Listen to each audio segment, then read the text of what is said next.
اوكي. نقعد حمد أهم شميتو ماسكسة البهال كابزي خاب لوزيانا باتن رجعد جون جيركم دلهو زي ناي لهم معلتي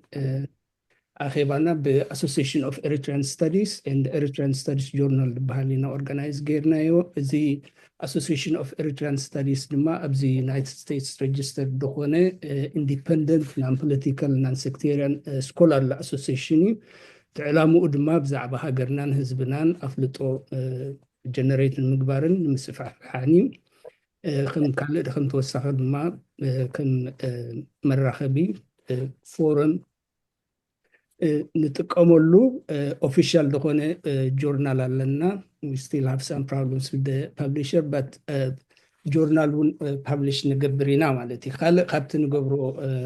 نتفتات حد دماني خمزين لما عالت نقبرو دلنا سيمينار organize مقباري عندنا إذا محبر نزخون بزعبة تاريخ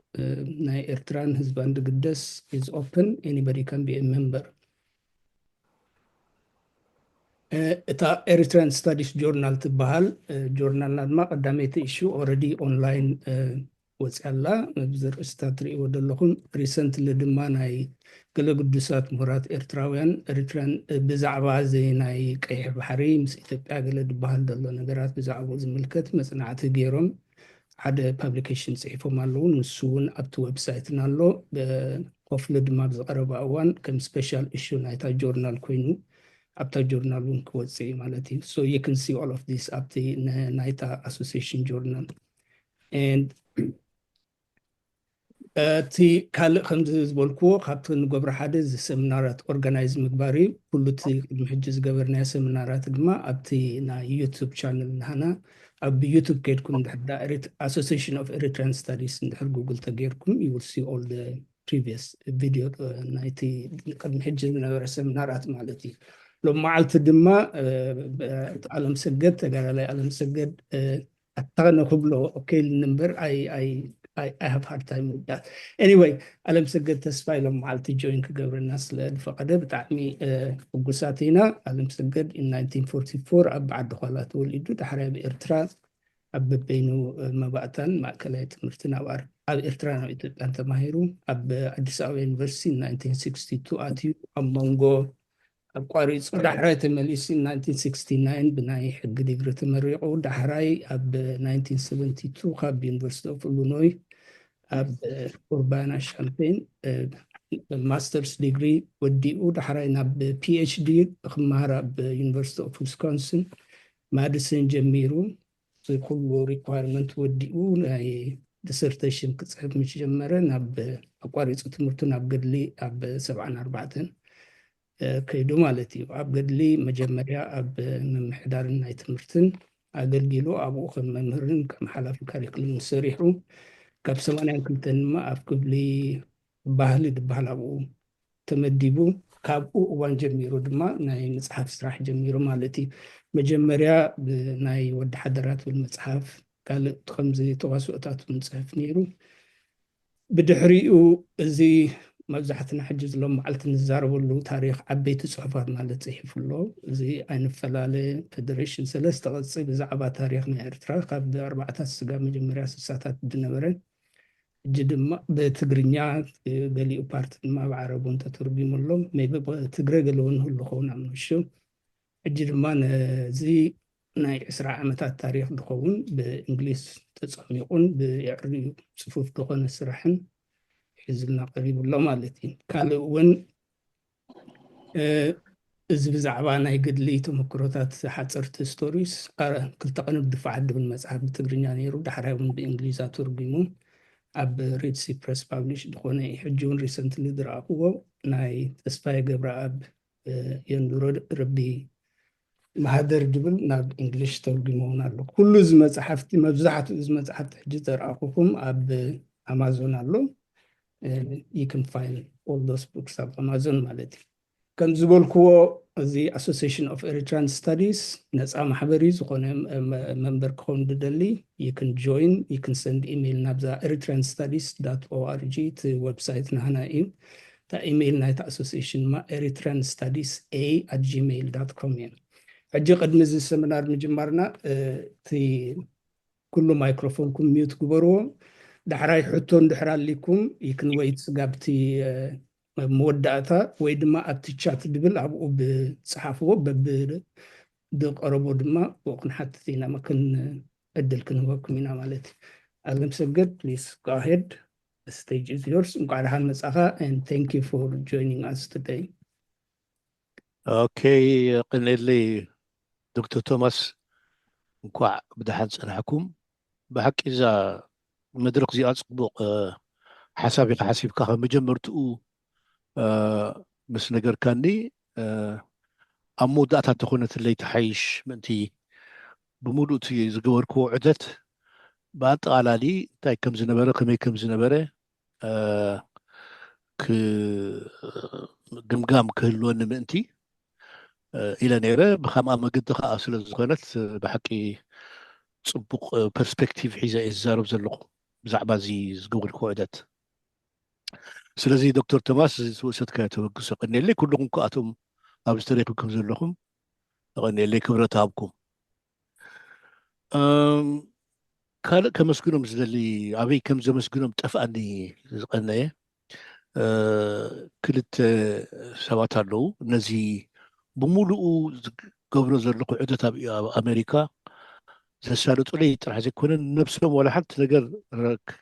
ربحا ولا مقسب زي بلو بزح كحجز نصنحو مصحفتي خاب عاد انجليز نابزي ام مصوا اتمصحفتي اب استفرالي ككيد اب استفرالي قيد سمعن لهم اب اب استفرالي بوتاتات كيد نقربو كل عينة حجز بزي زخون يكون نفسهم مغسب زحجزوني مقدمنت داويت قبل ميكائيل ناي بلومبرج عند بنيام سولومون كا ناي دندن ميديا كبز بلا مسكانا أقرب له بالله بمسكانا طرح كحلفهم ولا قنياتو قولوا له مسكل نقر يلا تموي عبي كم زعنتو يزور كوزي أنا يموداتا ركبي نايزي قعزي سلزخونت نعاخاتكم كأني بزعبا زمصحفي تاريخ كم بحديش كم زنقل زقولو زقناخو እቲ ታሪክ ሓደ ክልተ ኢለ ንዓሃትኩም ክነግረኩም ዘድሊ መስለን በቲ ዓይነት ናይቲ ዝሪኦ ዘለኹ ሰብ ስለዚ ከም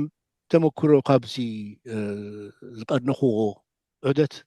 እንታይ እንታይን ተዓዚበ እንታይ እንታይን ወሲደ ክጅምር እሞ ድሓር ኣብቲ ዕላል ምስ ኣተና ብዛዕባ ታሪክ ከኣኒ ኣስፊሕና ክንዛረብ ሓደ ኣብዚ ዳያስፖራ ዝተዓዘብክዎ ነገር ብዛዕባ ታሪክ እዚ ህዝብና ዘለዎ ተገዳስነት ጥራሕ ዘይኮነን ፀሚእዎ ከም ዝፀንሐ ተረዲአ ፅምኢ ናይ ታሪክ መፅሓፍቲ ናይ ታሪክ ከምዚ ዓይነት ዝገልፅ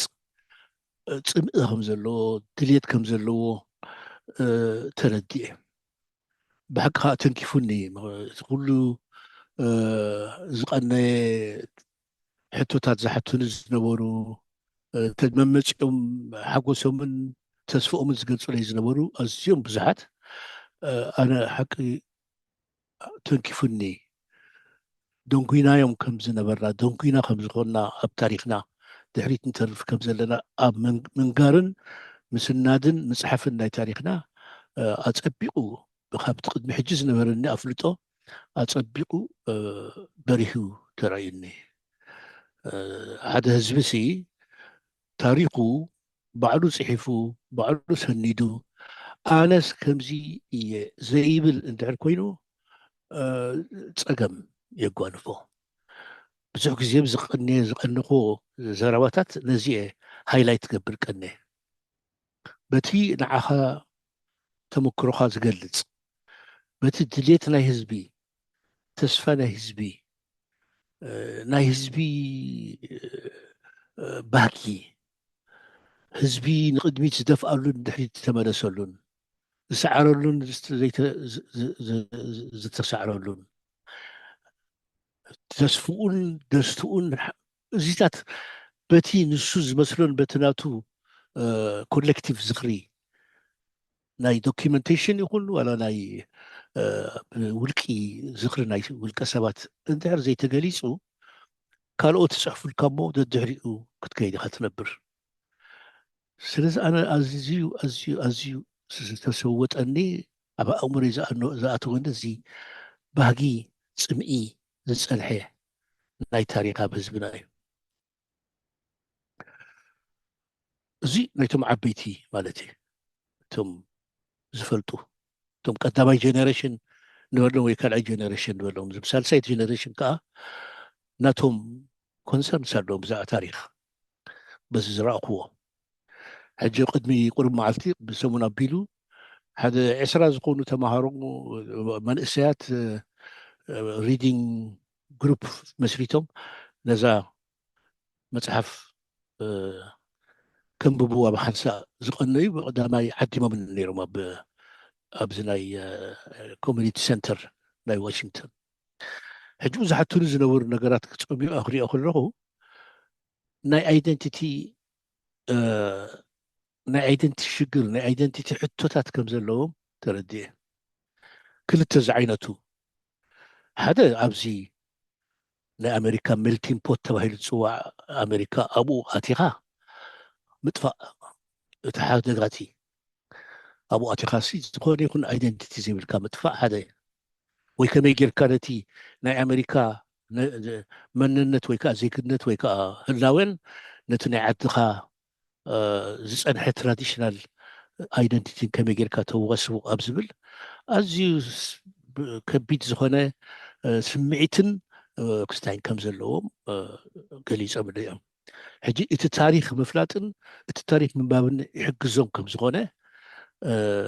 ብዘይ ወራውድ መገዲ ክገልፁ ይቀን እዮም እሱ ጥራሕ ዘይኮነ ሕጂ እቲ ኤርትራዊ መንነት ንርእሱ እውን ዘጓንፎ ንዓኣቶም ዘጓንፎም ብድሆታት ኣሎ ምክንያቱ ምስ ዝፀንሐ ነቲ ናይ ኤርትራ ታሪክ ዓቢጥዎ ፀንሐ ናይ ኢትዮጵያ መንነት እሞ ኣብ ዝኾነ ይኹን ፅሑፍ ዝረኽብዎ ንዕኡ ካውንተር ብዝገብር መገዲ ከዓ ካልእ ናይ ኤርትራ ሳይድ ናይቲ ስቶሪ ዝነግር ፅሑፍ ዘይምህላው ክፀግመና ፀኒሑ ዝብል ኣዝዩ ኣገዳሲ ዝኾነ ሓሳባት ከስንቁኒ እዮም ቀኒዮም ንርእሰይ ምናልባት ሓደ ካብቲ ብወገነይ ዝረአየኒ እንታይ እዩ ሕጂ እዛ መፅሓፍ እዚኣ ሲ ከምዚ ንመጀመርታ ግዜ ብእንግሊዝኛ ተፃሕፈት ብዛዕባ ኤርትራ ትገልፅ መፅሓፍ ዝመሰሎም ብዙሓት ኣለዉ ከምዚ ንመጀመርታ ግዜ እንዳበሉ ዝዛረቡኒ ማለት መጀመርታ ግዜ ኣይኮነን ሓደ ኤርትራዊ ንታሪክ ኤርትራ ዝገልፅ ነቲ ናይ ኤርትራ መስመር ናይ ትረኻ ዝማጎት ዝፀሓፈ ዝፀሓፍኩ ኣነ ናይ መጀመርታ ሰብ ኣይኮንኩን ብዙሓት ዝፀሓፉ ኣለዉ ጠቕሶም እየ ከዓ እዚ ቅድሚ ሕጂ ኣብ 1980ታት እቲ ናይ ሕቶ መንነት ናይ ኤርትራውያን ሕቶ እቲ ቃልሲ ህዝቢ ኤርትራ ሲ ቃልሲ ናይ ምንፃር ካብ ኢትዮጵያ ድዩ ዋላ ቃልሲ ናይ ካብ ሓደ ዘይተፈትሐ ዘይተወድአ ኮሎንያል ሕቶ ንሓራ ናይ ምውፃእ ዝብል ክተዓብ ዝነበረሉ ግዜ ኣገደስቲ መፅሓፍቲ ይፅሓፍ ነይሩ እዩ ከም በዓል ጆርዳን ገብረመድህን ዶክተር በረኸት ሃብተስላሴ ቆባዝኪ ዮሃንስ ኢያሱ ጋይም ፀኒሖም እውን በዓል ሩት ኢዮብ በዓል ሕጂ በዓል ረዲ በረኸት ኣብ በዓል ከምዚኦም ዝመሰሉ ብዙሓት ሰባት ኩሉ ዝርዝሮም ክገልፅ ክርስዖ ከምዚኦም ዝመሰሉ ሰባት ዝፀሓፍዎ ፅሑፋት ኣሎ ግን ኣብዚ ዎር ኦፍ ናራቲቭስ ክብሎ ኩናት ናይ ትረኻታት ኣብ መንጎ ናይ ኤርትራ ሳይድ ናይ ትረኻን ናይ بإثيوبيا تصنحه ترخان زلو وور اوف ناراتيفز تصنحه وور اوف ناراتيفز عبي أقداسي ترى استتصوتوا سباتن درستن مصحفتن يوم زم مصحفت زياتهم ግን ኢምፓክት ከይገደፉ ምጽንሖም ይተሓሳስበኒ ኢምፓክት በቲ ደረጃ ኣገዳስነቱ ኢምፓክት ከይገደፉ ምጽንሖም ምክንያቱ ኣብ ዝኾነ ይኹን ብዛዕባ ኤርትራ ዝዛረብ ኣለኹ ዝብል ፀሓፋይ ክንሪኦ ኮለና ዋላ ኤክስፓትሪት ዝኾኑ ኢትዮጵያውያን ኮኑ ካልኦት ኮኑ እዚ መፅሓፍቲ ዳርጋ ተረሲዑ እዩ ይጥቀስ ኣይኮነን ዘሎ እንዳተረስዕ ሲ ኣብቲ ሸልፍስ ናይ እንታይ ዝበሃል ዝኣተወ ኮይኑ ይስማዓኒ እዚ ከዓኒ ጉድለት ናይቲ ምሁር ኣካል ኣብ ዳያስፖራ ዘሎ ይኹኑ ዋላ ኣብ ዓዲ ዘለና ድኽመት ናህና ኮይኑ ይስማዓኒ ምክንያቱ እዚ መፅሓፍቲ ዝነበረ ንክኸውን እንታይ ዓይነት ተራ ተፃዊትና ኣብ ዝብል ሕቶ ኣነ ኣይሪኦን ሓደ መፅሓፍ ክትፀሓፍ ከሎ ሓደ መፅሓፍ ምስ ተፃሕፈ ኣገዳሲ መፅሓፍ ኮይኑ እንድሕር ረኺብዎ እቲ ህዝቢ ዝምልከቶ ህዝቢ ንዕኡ ከመይ ገይሩ ሓፍ የብሎ ንዕኡ ከመይ ገይሩ ነባሪ ይገብሮ ክፈልጥ ክኽእል ኣለዎ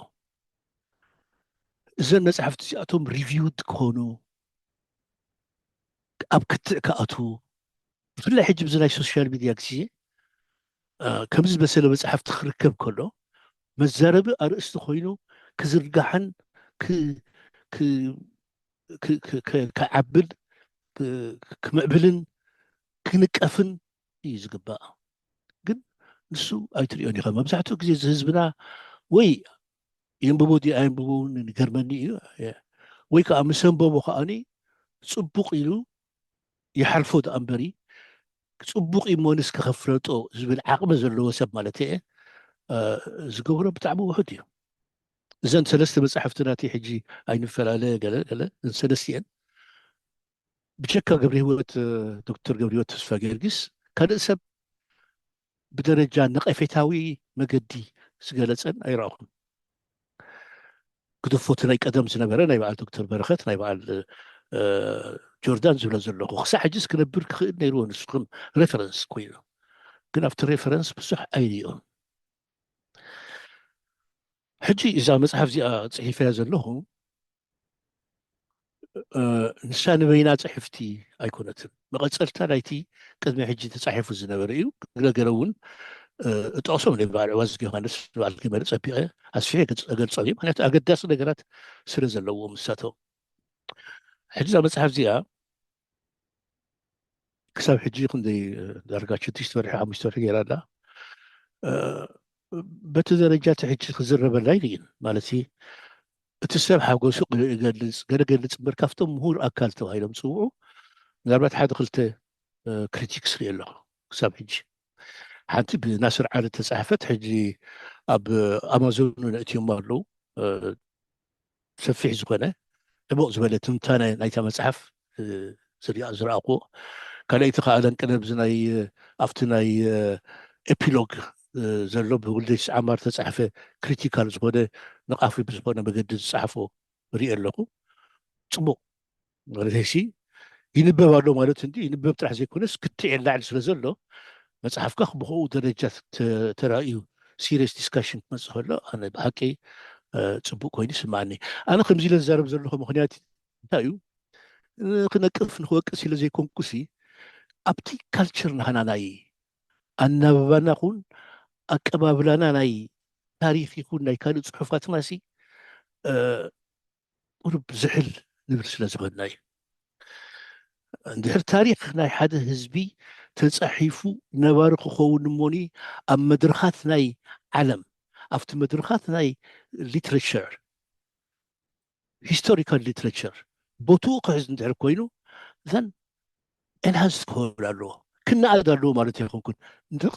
ነቐፌታዊ መገዲ ክርአ እንድሕር ይነቕፍ ግን ይንበር የላዓዕል ካልኦት ሰባት መፂኦም ኣብ ውሽጡ ኣትዮም ድግ ገይሮም ንዕኡ ክሰፍሕ ኣለዎ ዝበልዎ ነገር ከስፍዕዎ ክጉድል ኣለዎ ዝበልዎ ክጉድልዎ ኣይኮነን ዝብልዎ ኣይኮነን ክብልዎ እዩ ዝብልዎ እዩ ክብልዎ ይግባእ ባህላ እዩ يعني حاب تاريخ سبيل 50 نيرو زبلكم سي إذا نجرزي أصعب أنا خنحسب صبغ مسلم تسفى قبل نفسي محر هذا هبتم عزيز نقوم صحفتي نزا نجرزي دقاقيمو بكل بوتاتات يبلا لي أنا نع دق ما يلي زاروكم زلو زي حجفتي بزعبة تح حزانة لاي تاريخي شو أنببتي كنا نبهالينا قن حج خري أخذ لكم بزحت مدسيات سنببو ريل لغو كتابعوا እንድሕር ኮይኖም እቲ መድረኻት ክኽፈት ኣሎ እዚ ሶሻል ሚድያ ኣብዞም ብሎገርስ ዝበሃሉ ገለ ዝበሃሉ ኣብኡ ሲ ሓደ መፅሓፍ መፅኡ ከምዚ ዓይነት ሲግኒፊካንት እዩ ተባሂሉ ተኣሚኑሉ በዚ ደረጃ ዝኸኣኒ ንዛረበሉ ዘለና እንድሕር ብሓቂ ቦትኡ ክሕዝ ኮይኑ ዘን ናይ መድረኽ ናይ ነቐፌታታት ክዳሎ ክኽእል ኣሎ እዛ ዶክተር ቶማስ ገይርዋ ዘለሎ መዓልቲ ኣገዳሲት ትመስለኒ بو مقد كتقصل ترى اخو اني مرحبا قسينا حدر مالتي بو بيلا ندحر كم كنقاروت مصحفتكن صبو تبايلا ندحر ترسي عزا مصحفت زيها اذن اتي كل تعري يقول اتي نسخ تمسو تخيل لوتي اب تحساسبا ناي تصين حيت تحساسبا بساعه تاريخ ارترا ما في نقطه في بلدي حدا خافتي بنفيت سناتات صباحنا بنتها بزا ساعه زيها ኢትዮጵያውያን ተገዲሶምላ ነዛ መፅሓፍ ነቐፌታዊ መገዲ ክዛረቡላ እዮም ኣነ እውን ኣብኡ ክዛረብ እየ በኣምሓርኛ ተስፋ ገብር ክዳረግ ምስቲ እናታቶም ኣምሓርኛ ብዝኾነ ግን ኣብዚ ደረጃ እዚ ካብ በፅሐት ሲ ከመይ ጌርና እምበኣሪ ተቐባልነታ ኩን ዋላ ክህላውና ነረጋግፆ ሓደ ቻለንጅ እዩ እሞነ እዛ ቻለንጅ እዚኣ ኣብዚ መድረክ እዚ ቦትኡ መስለኒ ቻለንጅ ክዛረብ ኣብ ትሕዝቶ ናይታ መፅሓፍ ክመፅእ ከለኹ ካብቲ ከጓንፈኒ ዝቐነ ዓበይቲ ሕቶታት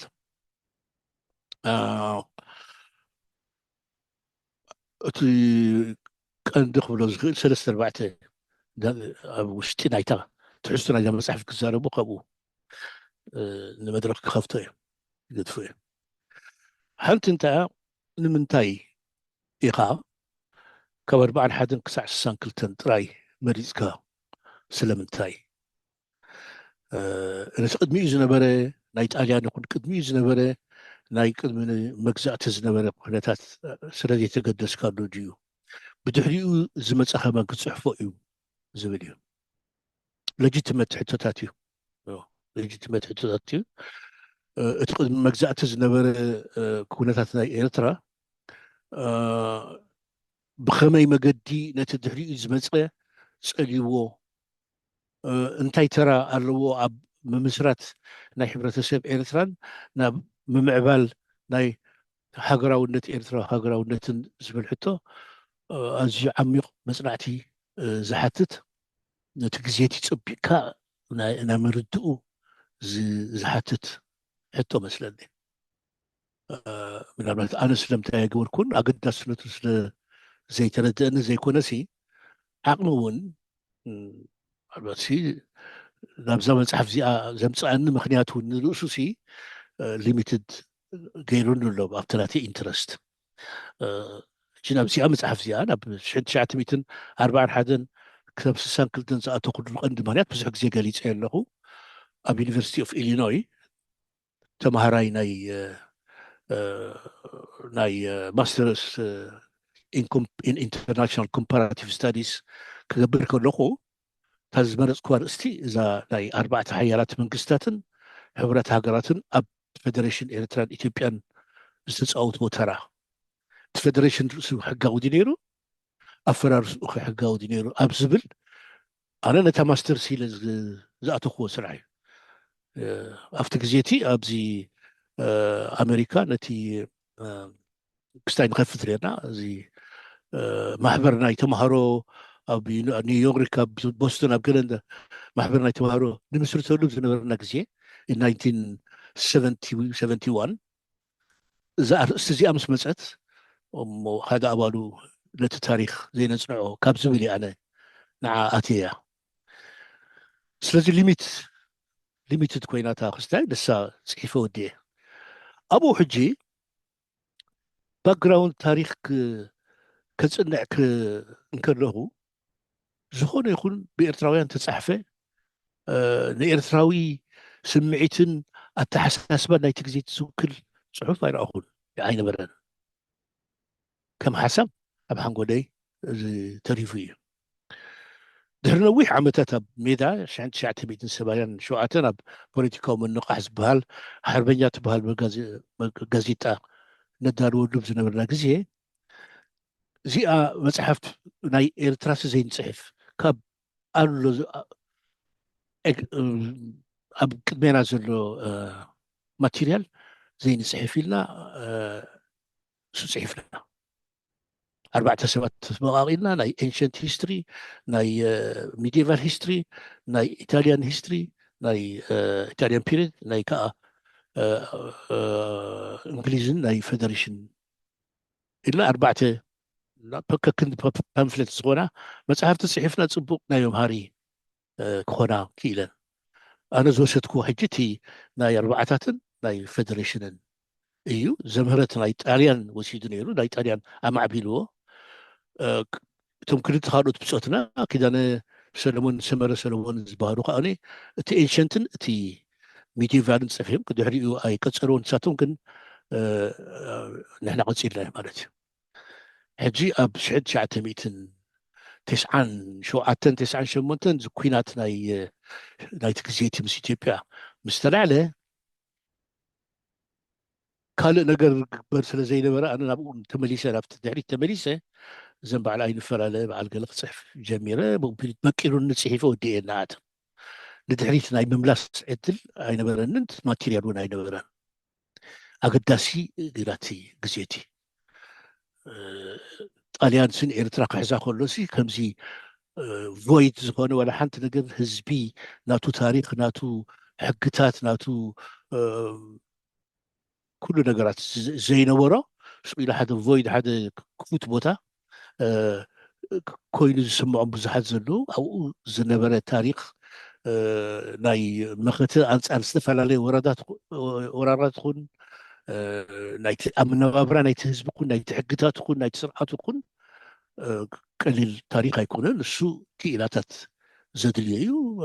ተስፋ ገብር ካልኦት ከወስድዎ ኣገዳስነቱ ግን ቀሊል ኣይኮነን ዋላ ድሓር ኣብ ኣመፃፅኣ ናይ ሃገረ ኤርትራ ኣብቲ ናይ ኤርትራ ማለት እዩ ናይ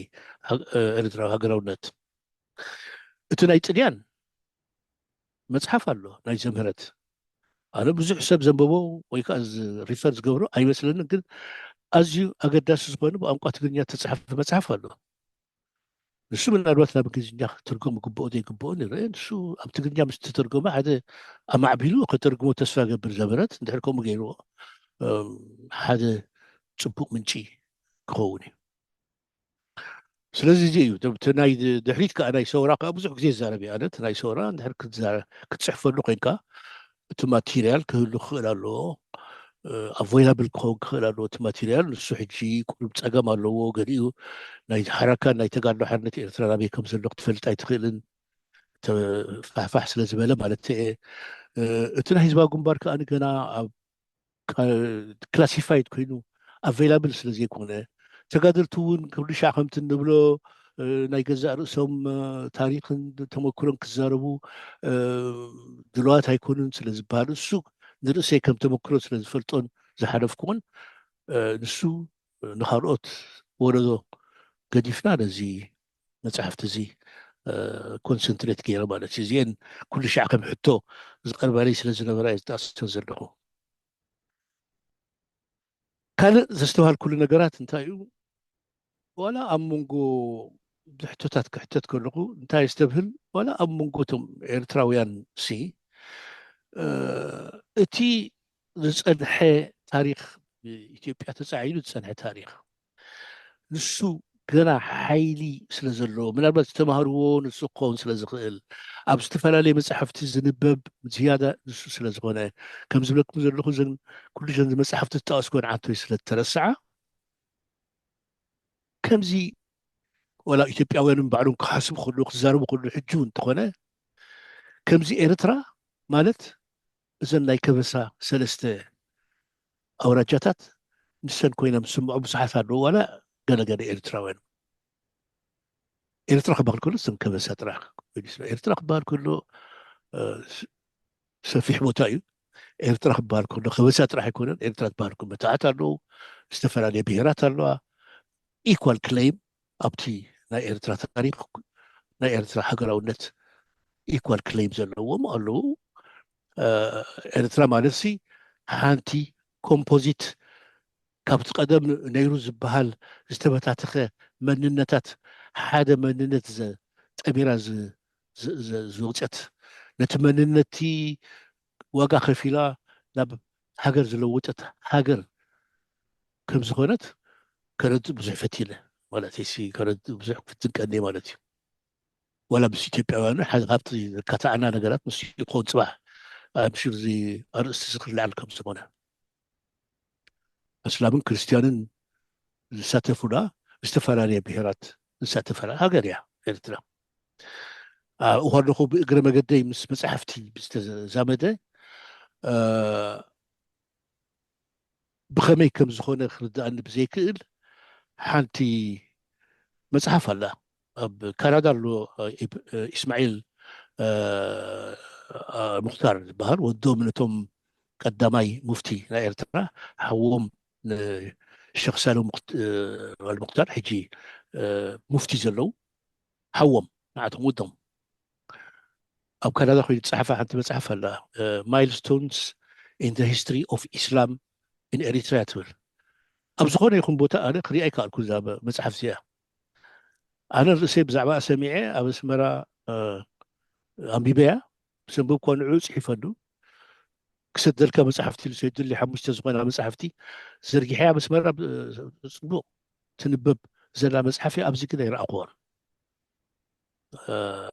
ሕጂ እቲ ብሸነኽ ሃይማኖት እስልምና ዘሎ ታሪክ ስለ እትገልፅ ነዚ ታሪክ ዝኸኣኒ ኢሎም እቶም ክርስቲያን ዘበልና ጥራሕ ኤርትራውያን ዋላ ኣስላም እውን ፈልጥዎ እዮም ኣይበኒ ኩሎም ኣስላም እቶም ዝፈልጥዎ ፈልጥዎ እዮም እቶም ዘይፈልጥዎ ይፈልጥዎን እዮም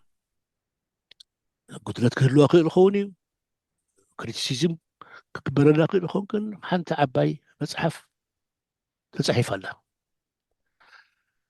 ሕጂ እዚ ከምዚ ዝመሰለ ፊክሴሽን ወይ ከዓ ረቃዓ ኣብ ልዕሊ ኤርትራ ዛት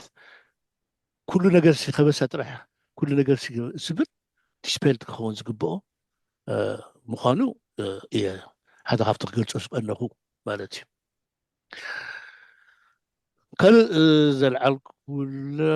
ሓድነት ኤርትራውያን ኣብ መንእስያት ዝያዳ ብምንታይ ከም ዘምፅዋ ይፈልጥ ሓድነት ኤርትራውያን ኣብ ብረታዊ ቃልሲ ይመፂ እምበሪ ቅድሚኡ ሓድነት ኣይነበሮን ኤርትራውያን ዝብል ኣረኣያ እውን ኣሎ ኣብዚ መፅሓፍ እዚ መሰረቱ ተዘርሲሩ ከም ዘሎ እቲ ናይ ኤርትራውያን ቃልሲ ኣብ አንድነትን ኣብ ሕብረትን ኣብ ነፃነትን ተኸፋፊሉ ክኸይድ ከሎ ሓደ መሰረታዊ ዝኾነ ኣንደርካረንት ንበሎ ኣንደርካረንት ናይ ሃገራውነት ንኩሎም ዝሕብሮም ነይሩ እዩ ብዙሕ ዓይነት ዝተበሉ ንኸውን ግን ነይሩ እዩ እቲ ኣንደርካረንት እዚ ኣንደርካረንት እዚ እንታይ እዩ ኣነ ኩሉ ሻዕ ትገርመኒ ነገር እንታይ ኣላ እንግሊዛውያን ልክዕ ምፅእ ኢሎም ናብ ኤርትራ ናብ ክልተ መቂልና ሓደ ሸነኽ ናብ ኢትዮጵያ ሓደ ሸነኽ ከዓ ናብ ሱዳን ክንመቕላ ኢና ኣብ ዝበሉሉ ግዜ እቶም አንድነት ኢትዮጵያ ዝብሉ ዝነበሩን እቶም ናፅነት ዝብሉ ዝነበሩን ኣስላሞም ክርስቲያኖም ኣብቲ ኣስላም ክርስቲያን ነይሮም እዮም ማጆሪቲ ክርስቲያን እዮም ኣብቲ ናይ ሕብረት ኣብዚ ከዓኒ ማጆሪቲ ኣስላም እኳ እንተኾኑ ክርስቲያን እውን ነይሮም እዮም እዚኣቶም ክልቲኦም ኣብዛ ሕቶ እዚኣ ይፀንዑ እዮም እቲ ኤርትራዊ መንነት እቲ ኤርትራዊ ሃገራውነት ወላ እኳ ሕብረት ይበሉ ነቲ ግዜቲ ንሱ ከም ሶሉሽን ኮይኑ ይሰማዓዮም እምበሪ ኣብቲ ግዜቲ እቲ ኤርትራዊ መንነት ክጠፍኦም ዘይደልዩ ምዃኖም أبريهم يوم بيونايتد كوينهم كا كلتيهم نتحركات نتي أمون إسلام كريستيان زلوا نايو تولد حركات كل يوم زاربوا كل يوم أوراجات تسلمنا بتحواسات تزاربوا بجلد بستفر عليه مغنيات مقدي إنجليز أبشد شعتبي 4 كسر 4 شمون تنزل بركزين نزانا يمقدي أبزل على لازم بركزين بزي زخون يكون تغلب باقون بزي زخون يكون كتير أيضا ما in fact تي حدنت كما يمشين دحيلكم منه تي ናይ ኢትዮጵያ እቶም ኢትዮጵያ ዝብሉ ዝነበሩን እቲኦምን ክኸዱ ፀኒሖም ኣብ ዋዕላ ቤት ጊዮርጊስ ክሓብሩ ፈቲኖም ኣይሓበሩን ኣይጠቐሙምን ኣይተሰማምዑን ብድሕሪኡ ኣብ ዩናይትድ ኔሽንስ ከይዱ እቲ ጉዳይ ናይ ቤቪንስ ፎርዝ ኣግሪመንት መፅኡ ትቆረፅ ምስ ተባሃለ እሞ ኢትዮጵያን ገለ ናይቶም ሕብረት መራሕትን ሕራይ ምስ በሉ እዩ እቲ አንድነት ክፈርስ ጅምር ምክንያቱ ኢትዮጵያ ሲ ኣብቲ ግባሕርና ደሊዓ እትደልየና ዘላ እምበሪ እምበኣር ብሓቅስ ንዓና ከም ህዝቢ ካብቲ ዘለናዮ ናይ መግዛእቲ ኩነታት ሓራቅ ተውፃእና ኢላ ኣይኮነትን ዝብል ስምዒት ዝብል ኣተሓሳስባ ይመፅእ ማለት እዩ ስለዚ እናፈረሰ ብፍላይ እቲ አንድነት ዝበሃል ሓያል ዝነበረ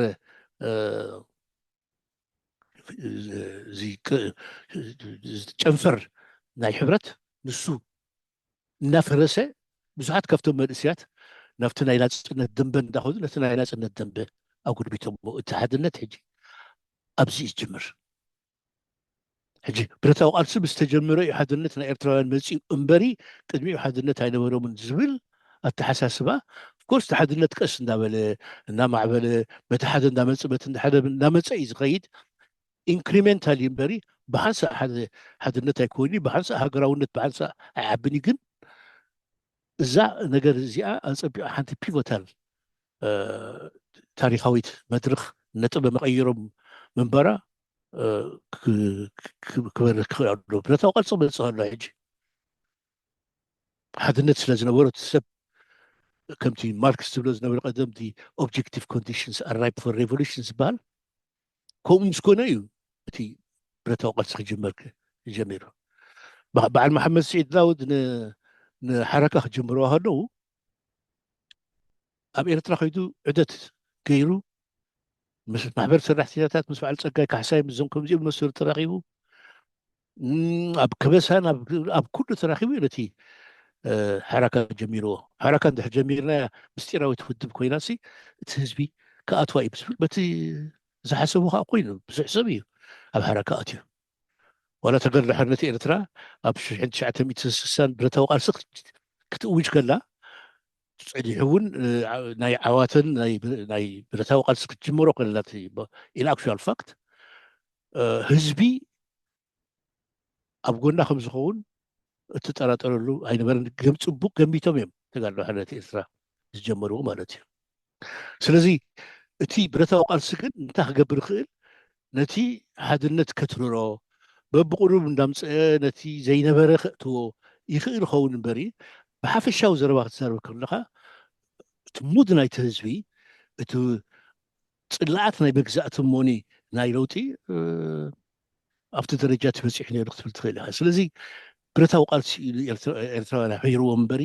ኣይኮነን ዝብል ኣተሓሳስባ ኣብ ሓደ ካብቲ ዲስፔል ትኸውን ዝግብኦ እዩ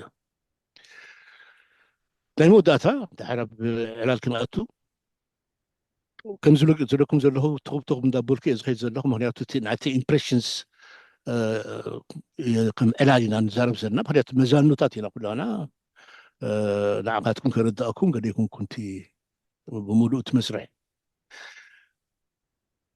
እዚኣ ናይ መወዳእታ እንታይ ሕጂ ዳ ናይ ፌደሬሽን እያ ህዝቢ ኤርትራ ሲ ፌደሬሽን ስለ ዝፈረሰ ድዩ ንናፅነት ብረታዊ ቃልሲ ኣልዒሉ ወይስ ቅድሚ ፌደሬሽን ነይሩ እቲ ናቱ ተቃውሞ ዝብል ሕቶ መሰረታዊ ሕቶ እዩ ኣብ ብዘይወላውል መገዲ ሓደ መረዳእታ ክህሉ ይግብኦ ኢለ እዩ ዝኣምን ኣነ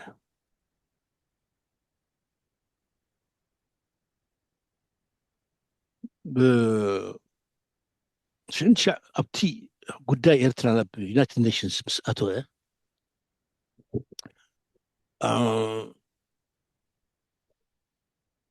أبتي زم أندنت محبر أندنت بالمنقسي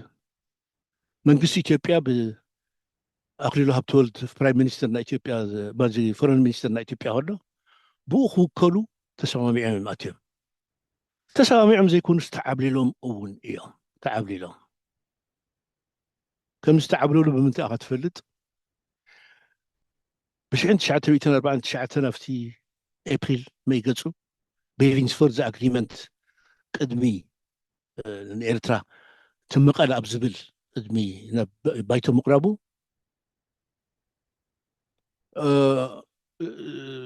أقليلو هبتولد نت ديليجيشن كوين زمت أناي عندنت ديليجيشن كوين زمت دجاز باش تلا بايرو شيخ سليمان الدين رأس بينا براخي حدا خلت خالوتون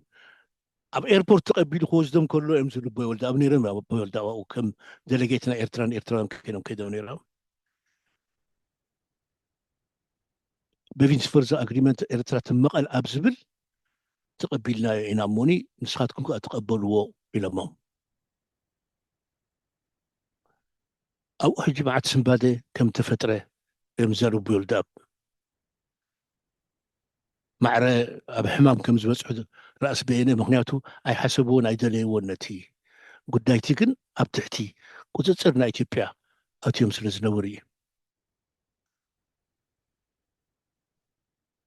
كاوخ من لسخل حجي نزا أو شعوتك بيفينز فرزا أوف كورس بتي بايتم برات هاجرات قريبو إيرترا تمقل زبل وسانة وسينم كن بحفش تحتو ناي فورمر إيطاليان كورونيس بقبودي تفتحنا بزبل حتى بحنت فوت بهال بتناي هايتي فوت سلز فشلة إيرترا مقلي ويوسانة ناي مقلي دحنا مرت مقل تبعي ناس توسي ناريري إذا مسكونا حجنا بإيرترا مستمرسون الساتهم دجاج ተላባይሉ ኣብ ኣስመራ መፂኦም ማለት ሲ ክገልፁ ከለዉ ንሕና ኣበይ ከይትኸደና እሞ ኤርትራ እዛ ዝተረፈ ምዕራብ ቆላስ ኣበይ ከይከደና ቀስ ኢልና ንዕኡ ንረኽቡ ኢልና ኢና ሕራይ ዝበልና ክኸዱ ተደልዮም ከኣኒ ይኺዱ ዚ ዓይነቱ ምስ ኣስምዑ እዩ ሕጂ እቲ ምፍራስ ናይቲ ኣንድነት ፓርቲ ዝመፅእ ወይ ከዓ ኣትሊስት ምጉዳል ናይቲ ሓይሉ እሞ ከዓኒ ምጉልባት ናይቲ ሓደ ሸነኽ ዝመፅእ ስለዚ ኣብቲ ካልኣይ መድረክ ናይቲ ሕብረት ሃገራት ዝተገብረ ኣኼባታት እቶም ኣድለትን እቶም በዓል ተላባይሉን እዚ መዲሽሙ እዚ ኣኽሊሉ ሃብተወልድ እዩ كم وكالنا كله إيرترا خوينو الزارو زنبر امبري بعد شيخ ابراهيم سلطان او مسكدو ابتي ادهو كوميتي نيشتي ادهو كوميتي ابو يوم نخزارو في قدر لومير بعشرين شوعة نوفمبر شعن تشعة مئتين حمسان 40 تشعة نقهو الشيخ ابراهيم سلطان تسويهم مغنياتو ابتي plenary session of the United Nations እዞም ኤርትራውያን ዝበሃሉ ሰባት ኣበይ ኣለዉ እንታወትዮም ርእቶ ኣለዎም ድዩ ንምንታይ ኣኸ ንስኻ ኣኽሊሉ መመፂኻ ብዝትዛረበሎም ዘለኻ ኣነ ውክሎም ይንዓቶም ብብል ስለ ዝነበረ እዩ ዝብል ሕቶታት ስለ ዝመፀ ኣብቲ ኣድሆክ ኮሚቴ ክልተ ኮሚቴ ነርና ኣድሆክ ኮሚቴ ነራ ፖለቲካል ኮሚቴ ነራ እቲ ጀነራል ኣሰምብሊ ናይ ዩናይትድ ኔሽንስ ካ ነይሩ ንሰለስተ እዩ ኣብቲ ኣድሆክ ኮሚቴ ንግሆ ሰዓት whatever عسرت جزء إبراهيم سلطان نعت زاربي لهم إبراهيم سلطان بتاع دوك بيت زاريهم تفهم speech ناتهم جرب بقى لما الجزيرة خوش دلنا تفهم speech ناتهم أو أمسرهم نحنا أنت أخم تقول له federation proposal يزول هيك that Eritrea should constitute a autonomous unit federated with Ethiopia under the sovereignty of the Ethiopian crown ዝብል ሕጂ ንሶም ኣብዚ መፅሓፍ እዚ ኣብኡ ጠቂሰ ኣለኹ ዝገፅ ክትሪእዎ ትኽእል ኢኹም ገፅ 100 ክንደይ ኢና ዘላ ብዚኣ 159 እንታይ ይብሉ ንሕና ፌደሬሽን ንፈልጥ ክልተ ነፃ መንግስታት ብሓባር ኮይነን ተፋትየን ኣብ መንጎ ከዓኒ ናይ ሓባር መንግስቲ ነናተን ስልጣን ሒዘንስ ናይ ሓባር መንግስቲ ኢንዲፐንደንት ዝኾነ ካብ ክልቲአን ክፈጥራ ኢና ንፈልጥ እዚ ትብሎ ዘለኹም ፌደሬሽን ንሕና ክንርዳእና እውን ኣይክእልን እንታይ ከም ትብሉ ዘለኹም እንድሕር ንሕና ብዘይንፈትዎን ብዘይንፈልጦን መገዲ ናብዚ ፌደሬሽን እዚ ትእትውን ኣለኹም ናብዚ ዩኒየን እዚ ናብዛ ኣኔክስ ክትገብረና ዝደሊ ዘላ ኢትዮጵያ እሞ ከዓ እዚ ከመቕለና ዝደሊ ዘሎ ከዓ እንግሊዛዊ ምሕዳር ኣብ ልዕልና ዘሎ ንሕና ተቃውሞና ክነስምዕ ጥራሕ ዘይኮነ መሰልና ክነረጋግፅ ክነለዓዓል ኢና ንሕና እነለዓዕሎ ሽግር ከዓ ኣብ ኢትዮጵያ ኣብ ኤርትራን ጥራሕ ዘይኮነስ ኣብ ኢስት ኣፍሪካ ብምሉኡ ንዝፍጠር ሽግርን ዕግርግርን ባእስን ተሓተቲት እዛ ኮሚቴ እዚኣ እያ ኢሎም ንጎ እዮም ተዛሪቦም ናይ ንጎ ናይ ምሸት እቲ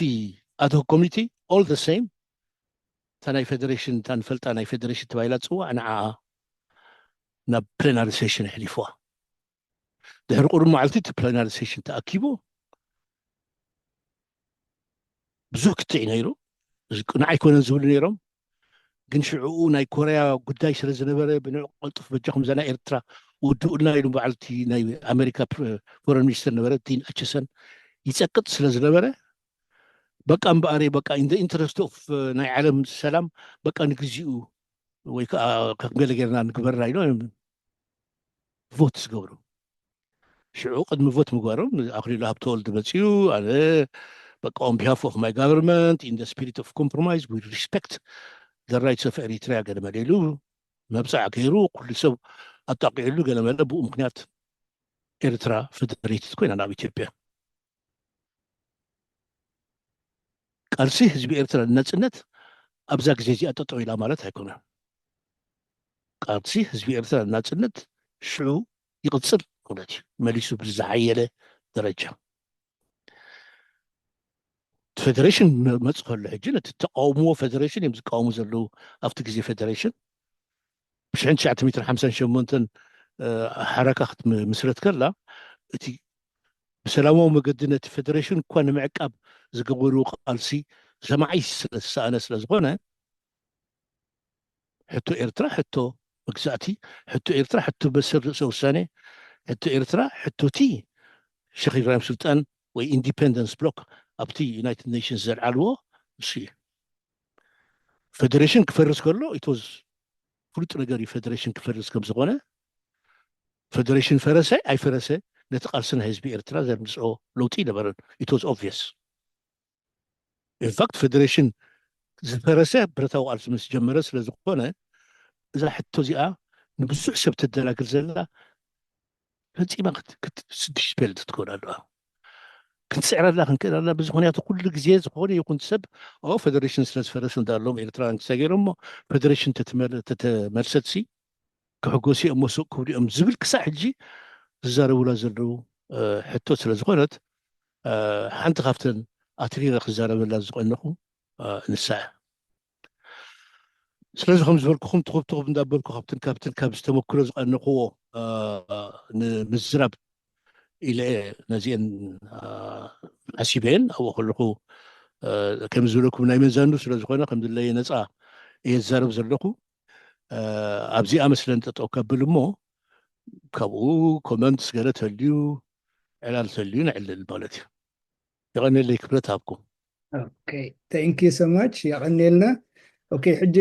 ሕቶን መልስን ገለ ክንከፍታ እንዲና ተን ሕቶን እትርእይቶኹም ገለ ግን ብዛዕባ ተን መታን ናብ ካልእ ኣርእስታት ከይንኸይድ ብዛዕባ እዛ መፅሓፍን ናይቲ እዋነትን ሕቶን ርእይቶ እንተሊኩም ሕፅር ሕፅር ኣቢልኩም ይክን ይክንዱዳት ኢድኩም ሓፍተ ቢልኩም ለይ ብመጻኹም ሓደ ብሓደ ክፅዋዕኩም እዩ ኦኬ ባሻይ ከይ go ahead unmute ግበርሞ you can go ahead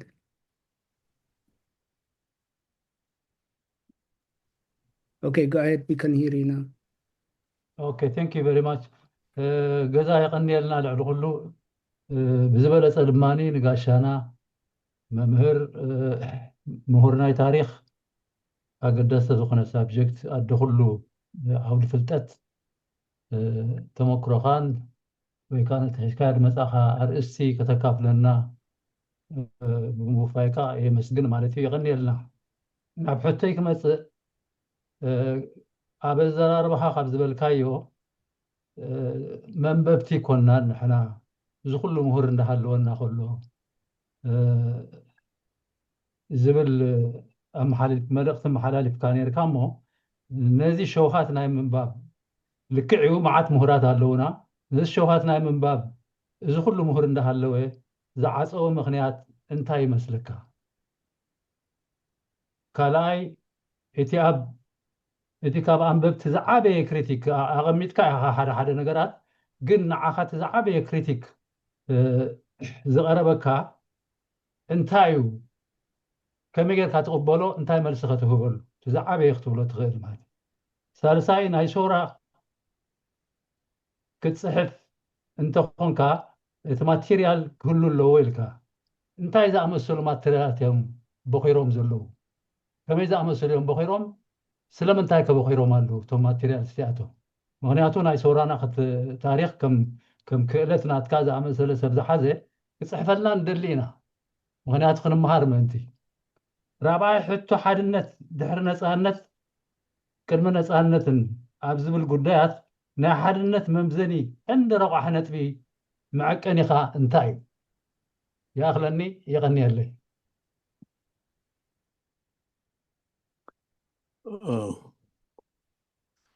تي أنبابي كنا مثلا تاع I don't know ማለት ኩላና ክንዛረበሉ ዝግባአና መስለን ዝንዝን ክብለካ ይክእልን እየ ብሓፈሽኡ ኣብቲ ካልቸርና ይኹን ኣብ ምንታይ ከም ዝኾነ ክርዳእኒ ይክእልን ግን ኣብቲ ናይ ምንባብ ጥራሕ ዘይኮነ ኣይነንብብን ክብል ከለኹስ ኩሉ ሰብ ኣይንብብን ኣይኮነን የንብብ እዩ ብዙሕ ሰብ የንብብ እዩ ኣንቢብካ ግን እንታይ ትገብር ከመይ ጌርካ ነቲ ዘንበብካዮ ነገራት ናብ ማቴርያል ክስታይ ተቐይሮ ኣብ ዝብል ኣነ ብዙሕ ሓደ ነገራት ብዙሓት ፀሓፍቲ ርኢ ኣብዚ ሶሻል ሚድያ ኣዝዮም ንፋዕቲ ፀሓፍቲ ግን መብዛሕትኡ ሕፅር ዝበለ ንግዚኡ ዝኸውን እንተዘይኮይኑ ብስፍሕ ዝበለ መገዲ ግዜ ወሲዶም ዘፅንዑ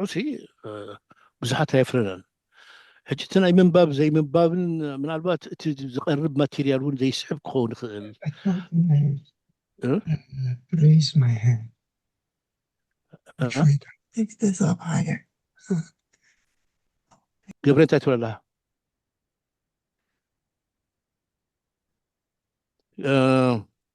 ስለዚ እሳ ናይ ኩላህና ሕቶ እያ ኩላህና ክንምልሳ ዝግባአና መስለኒ ዝዓበየ ክሪቲክ ናይ መዓስ ከም ዝኾነ ይፈለጥኩን ናይ መዓስ ኢኻ ትብል ዘለካ ዝዓበየ ክሪቲክ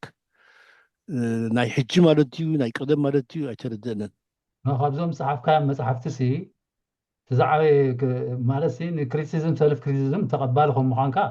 ምልክት ይብካ ኣላ ስለዚ ንዓይ ግን ኣይቀረበለይን ባህላ ኢኻ እሞ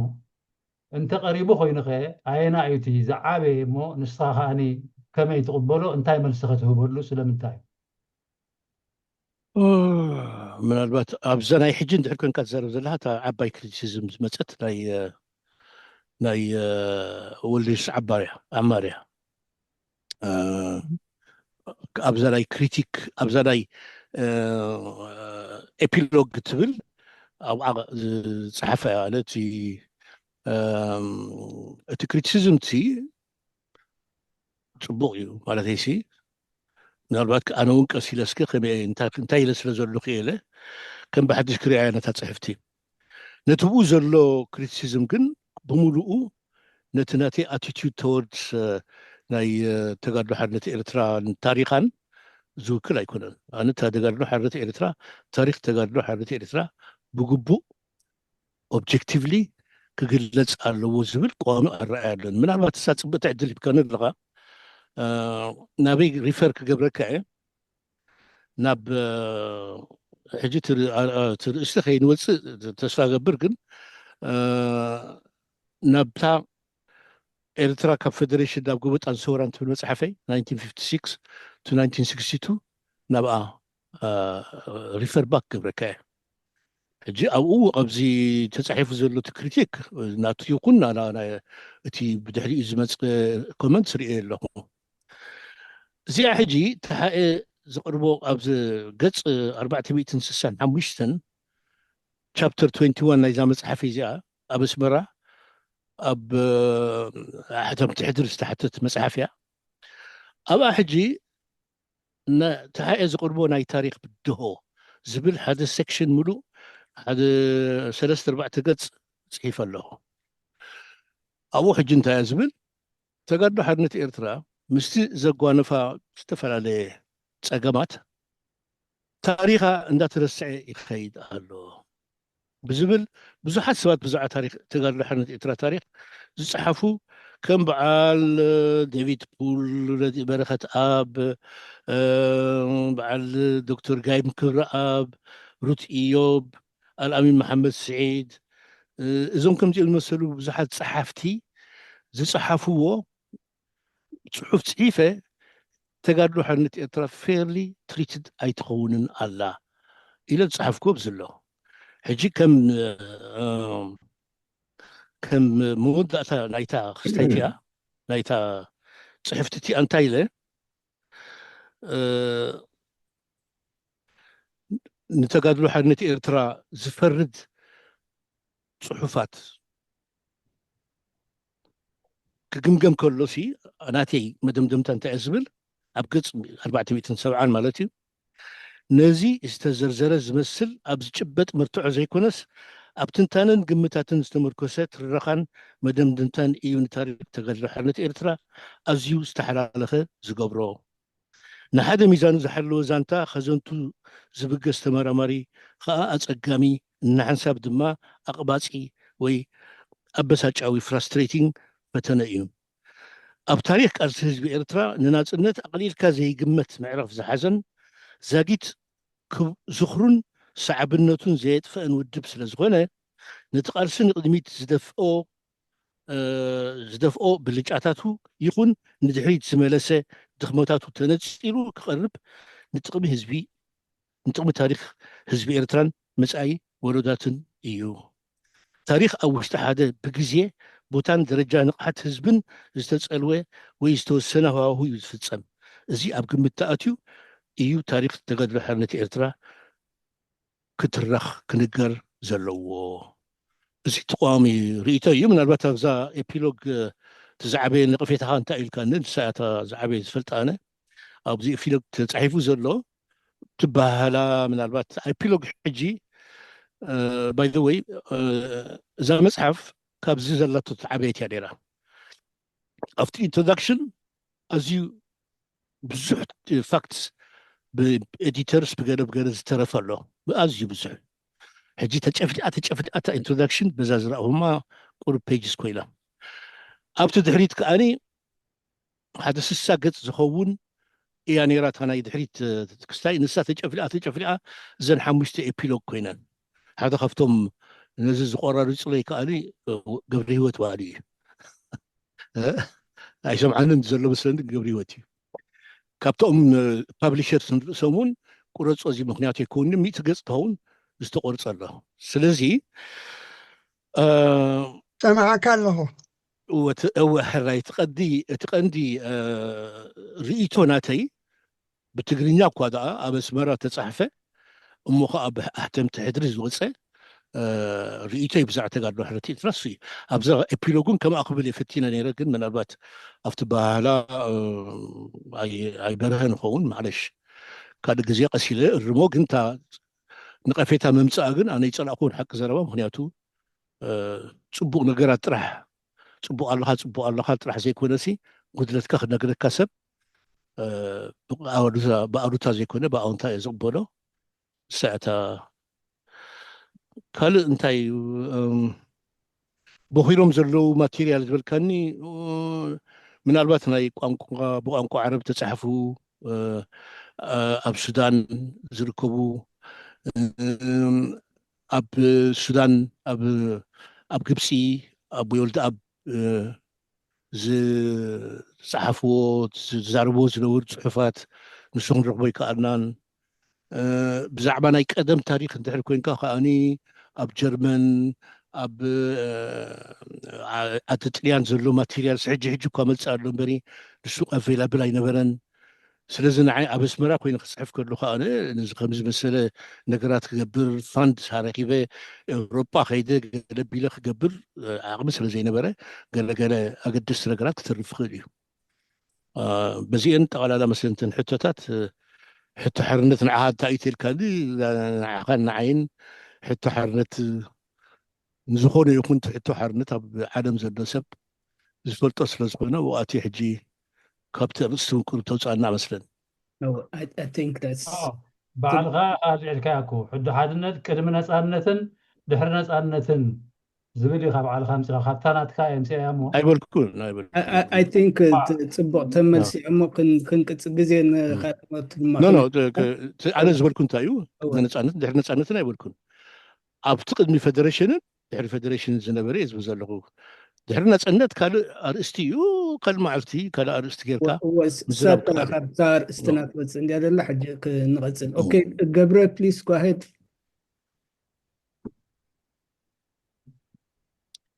ዕድል ትበኒ ኣለኻ ሓትት yes هو ፅቡቅ okay እሞ ኣለምሰገድ ብጣዕሚ ቀኒልና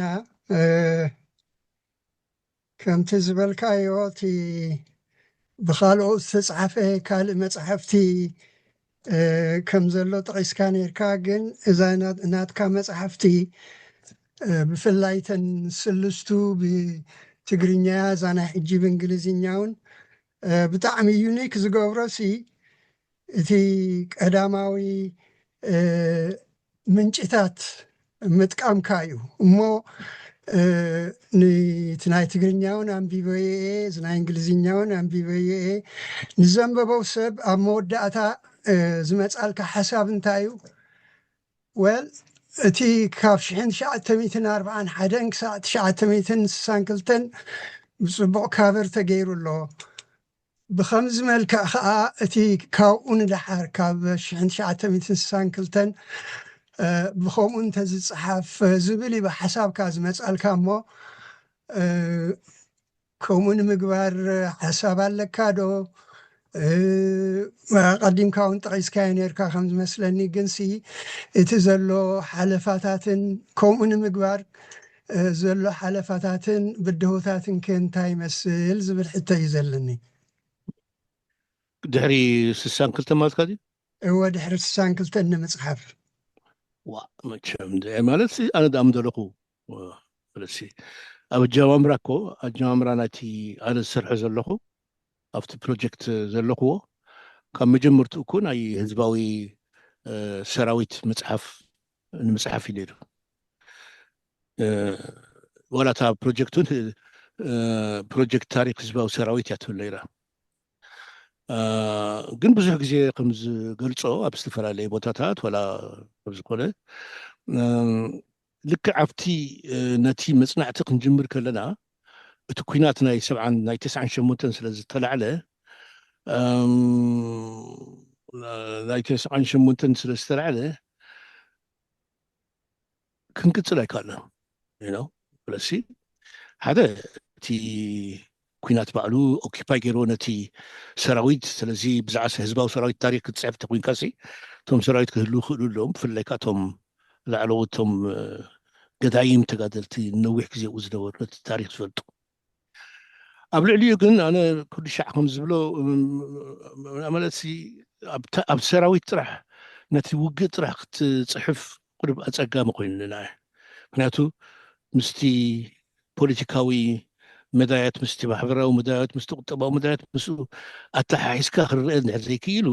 እቲ ወታደራዊ ጥራሕ مصحف سي ملاتسي لاي وقعتن ناي كلمان تراي كخون سلازي كومبوزيت زخونه كفسفح زباله تاريخنا حزبا قنبار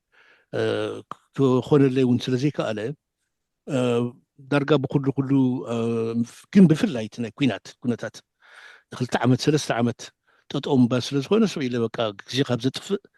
إلى زجمر كوي حج أي نفر على زخونه ده حد صنيحو استاذ زخونه حجي خم وقت قبرت ذا لدم ده هو ما تصبي هذا اللي قلت ما يرسي دك خلينا أقول نزلنا مو قال تعامل لو ديو تجزي جميل كاتودو ديها تقولات نايتعنا له كله أو قبل تأتيقاسي نس بلا خال نقرات قبل قيل خون بر حجي كم بعديش سفيح مصنعت غيركا تاريخنا هي سراوي ناي قدلي كتصحف أعون زي مثلا كاروت من الوقت قبلوه اللي هو اللي زقمت له تسفى قبل هذا كستيك بصحوقن يلن مرة يكون له هذا جميل رموز له سوات له خسع عندي أبي بتصح كسيد وزرية. Thank you. اوكي አሜን። ثانك يو اوكي سناي تخلاي go ahead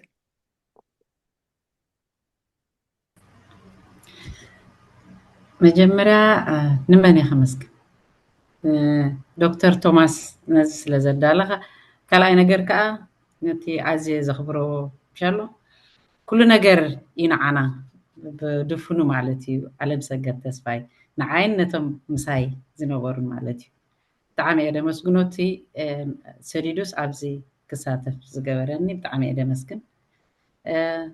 ኩሉ ግዜ ኣለኒ ሕቶ ኣብዚ ናይ ታሪክ ናይ ኤርትራስ مش أبزو على أبز دقم سموت أخو كافتا أب وشت جز أب إيرتراز نوركو أب دقم سموت أخو زيادة بزعبة تاريخ إيرترا خد صحف كم دلون انتاي كخون كم دلون سي أبزم سموت أخو زيادة تقداس إن الدحدر كوين سمعان مخنياتوس بزوح استفاناج لنا إيرتراس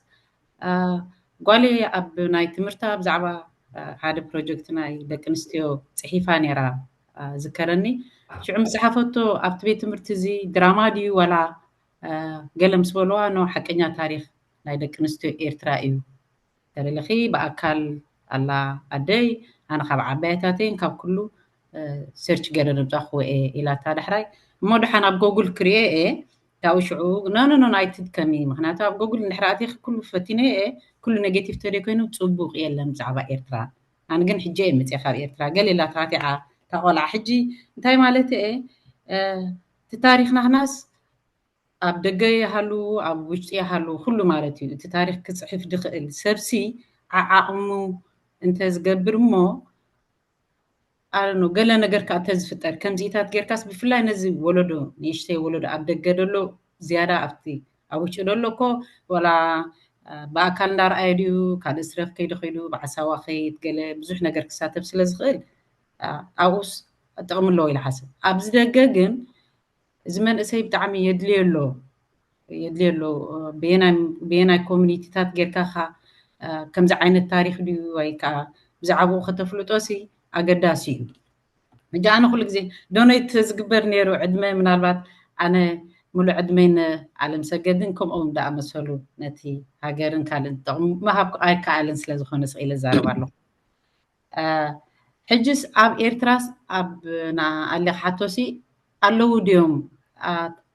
ማለተይሲ ኣብቲ ዓብ ነዚ ታሪክ ናይ ቀደም ናይ ሕጅን ሕጅስ ህሉ ታሪክ ይደሎ ሰርች ጌርካ ናፍትን ደብል ኣይኮነን ማለተይሲ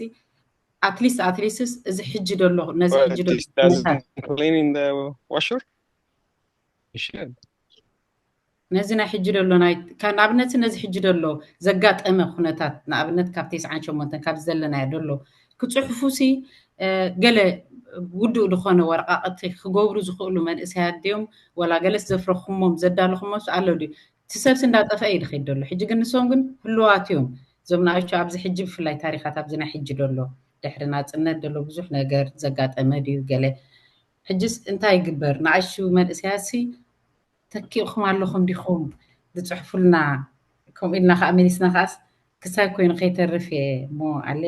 መጀመርያ ገጽካ ስለ ዝረኣኹ ብጣዕሚ መስግነለይ ኩላትኩም ሰዓቐኒለይ اوكي ثانك يو. وكله ينبر تاع مو ستة أو كل كوينه هلو نفعتك صبوت صحف زلو ምናልባት ብዛዕባ ዝተወሰነ ነገራት ክኸውን ይኽእል እምበሪ ፅቡቅ ፅሑፋት ኣሎ ዝወፅእ ዘሎ ሕጂ ነብሱ ይምሓር መኮንን ሻባይ ትፈልጡ ኢኺ ሻባይ መኮንን ኪዳነ እታ ናይ ዓጋመት ድንገት ኣብ ዓጋመት ትብል ኢብራሂም ዓፋ ብኸመይ ከም ተሰውአ እንታይ ከም ዘጓነፈ ኣብኡ ስለ ዝነበረ ንሱ ከም ሓኪም ኣጋር ሓኪም ኮይኑ ስለ ዝነበረ ነቲ ንሱ ሽዑኡ ዘሕለፎ ነገራትን ብኸመይ ከም ተፈፀመ እቲ ጉዳይን ሓደ ክሳብ ሕጂ ዘይበርሀ ዝፀንሐ ነገር ኣብሪሁልና ኣሎ ዘይበርሀ ዝነበረ ክሳብ ሕጂ ኣብሪህዎ ኣሎ ንሱ በትናቱ ካልእ ኣሎ ካልእ ታሪክ ዝብሰልዩ ካልእ ጉዳይ ግን እቲ ንሕና እንፈልጦ ኣነ ርእሰይ ኣብኡ ስለ ዝነበርኩ ፍቲ ከባቢ ስለ ዝነበርኩ እቲ ንፈልጦ ዝነበርኩ ታሪክ ብስርዓት ዘይወላውል መገዲ ገሊፁ ኣሎ ሓንቲ ዓባይ መፅሓፍ ያሳ ምናልባት ኣብ ዝደገላ ድያ ኢላን ትሽየጥን ኣይፈልጥን እምበሪ ድንገት ኣብ ዓጋመት ትብል ካልኣይቲ መፅሓፍ ኣገዳሲት ሕጂ ብዚ ግዜ ዝመፀት ናይ ዖናን ብሲግዲራን ብነፀራ ኣዛዚ ዝተፃሕፈት እያ ንሳ ሕጂ ኢንዲቴይል ኣብ ዑናን ኣብ ብሲግዲራን እንታይ ዓይነት ግፍዕ ከም ዝተገብረ እትገልፅ ኣዝዩ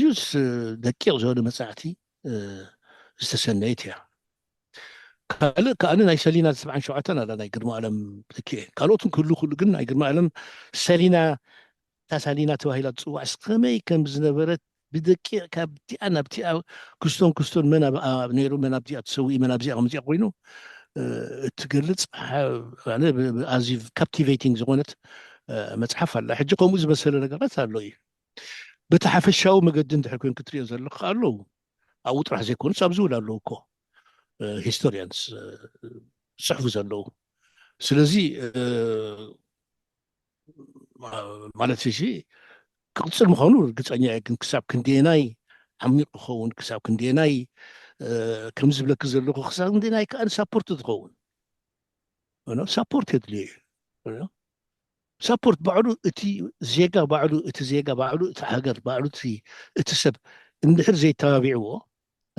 ነቲ ፅሕፈት ባዕሉ እንድሕር ዘይደፊእዎ እንድሕር ዘይፋሊጥዎ ፀገም እዩ ሓደ ሰብ ኣሎ ሕጂ ሽሙ ንግዚኡ ከፅንሖ እየ ግን ነዛ መፅሓፈይ ኣብ ኣፍሪቃ ከፋልጣ ብዙሕ ዝስዕ ዘላ ብተበግስኡ ኣይፈልጦን እያ ከም ሰብ ርአ ይፈልጥን እየ ግን ብተበግኡ ኣብ ዝተፈላለየ መፅሓፍቲ እንዳገዝአ ናብ ዩኒቨርሲታት ናይ ኣፍሪቃ ናብ ዝተፈላለየ ቦታታት እንዳዘርግሐ ይፋልጥ ኣሎ ከምኡ ዓይነት ነገር እየ ዝብል ዘለኹ ኣነ ንዓ ጥራሕ ዘይኮነስ ነቲ ካልእ እውን ስለዚ ፀሓፋይ ኩሉ ግዜ ክንበብን ክዝርጋሕን ክንቀፍን ኣለዎ ንሱ እዩ ዘበራብሮ ንሓደ ፀሓፋይ ተነቂፈ ኢሉ ዝኽሪ እንድሕር ኮይኑ ፀሓፋይ ኣይኮነን ተነቂፈ ኢሉ ዝተነቐፍ ኩሉስ ብኸመይ እዩ ኢሉ ዝመራመረሉ እንድሕር ኮይኑ ግን እዚ ሓደ ስጉምቲ ንቅድሚት እዩ እቲ ምንቃፍ ክበሃል ከሎ ከዓ ምፅራፍ ኣይኮነን ስልካ ምፅራፍ መን ይኹን ከምዚ ኢልካ ክላ ነይበሎ ዘይኮነ ማለት ኣብዚኣን ከምዚኣን ኢልካ ዘለኹም ብኸመይ እያ እዚኣስ ኣብዝራ ያስኪ እዚኣስ ኣስፋ ያስኪ ኣብዚኣ ሚሲንግ ነገራት ኣሎ ከምዚ እዩ ዝድለ ዘሎ ኦኬ ታንክ ዩ ሶሪ ብዚኣታ ኢደይ መልሓፍ ሓፍ ምባል ስለ ዘይፈለጥክዋ ኣብ ሪጋ ኣለዉ ሰባት መስለኒ ኣብኣ ተኣሽም ተቢልካ ተፍቂርካ ኣለይ ድሓረ መን ክብል ስምኩሞ ዘርኣይ ኦኬ ኣው ኮል እዩ ድሕሪዞም ቅድም ጠጠው ኢሎም ፀንሑ ዘርኣይ ኣው ኮል እዩ ጀስት ጊቭ ሚ ሚኒት ቢንያም ፕሊዝ ጎ ኣሄድ ኣነ እውን ከምኡ ኮይኑ ኣለኹ ሶሪ ዶክተር ቶማስ ኣው ኮል እዩ ዮሃንስ ፈርዲናንዶ ሰላም ኣያተስ ዓለም ሰገር ይቕሬታ ኣብ መንገዲ ስለ ዘለኹ ኣብ ፀልማት ምስሊ ዘይገበርኩ بنيامي مجمريا بأكالو ببولك أكو مسجنك تمسجنا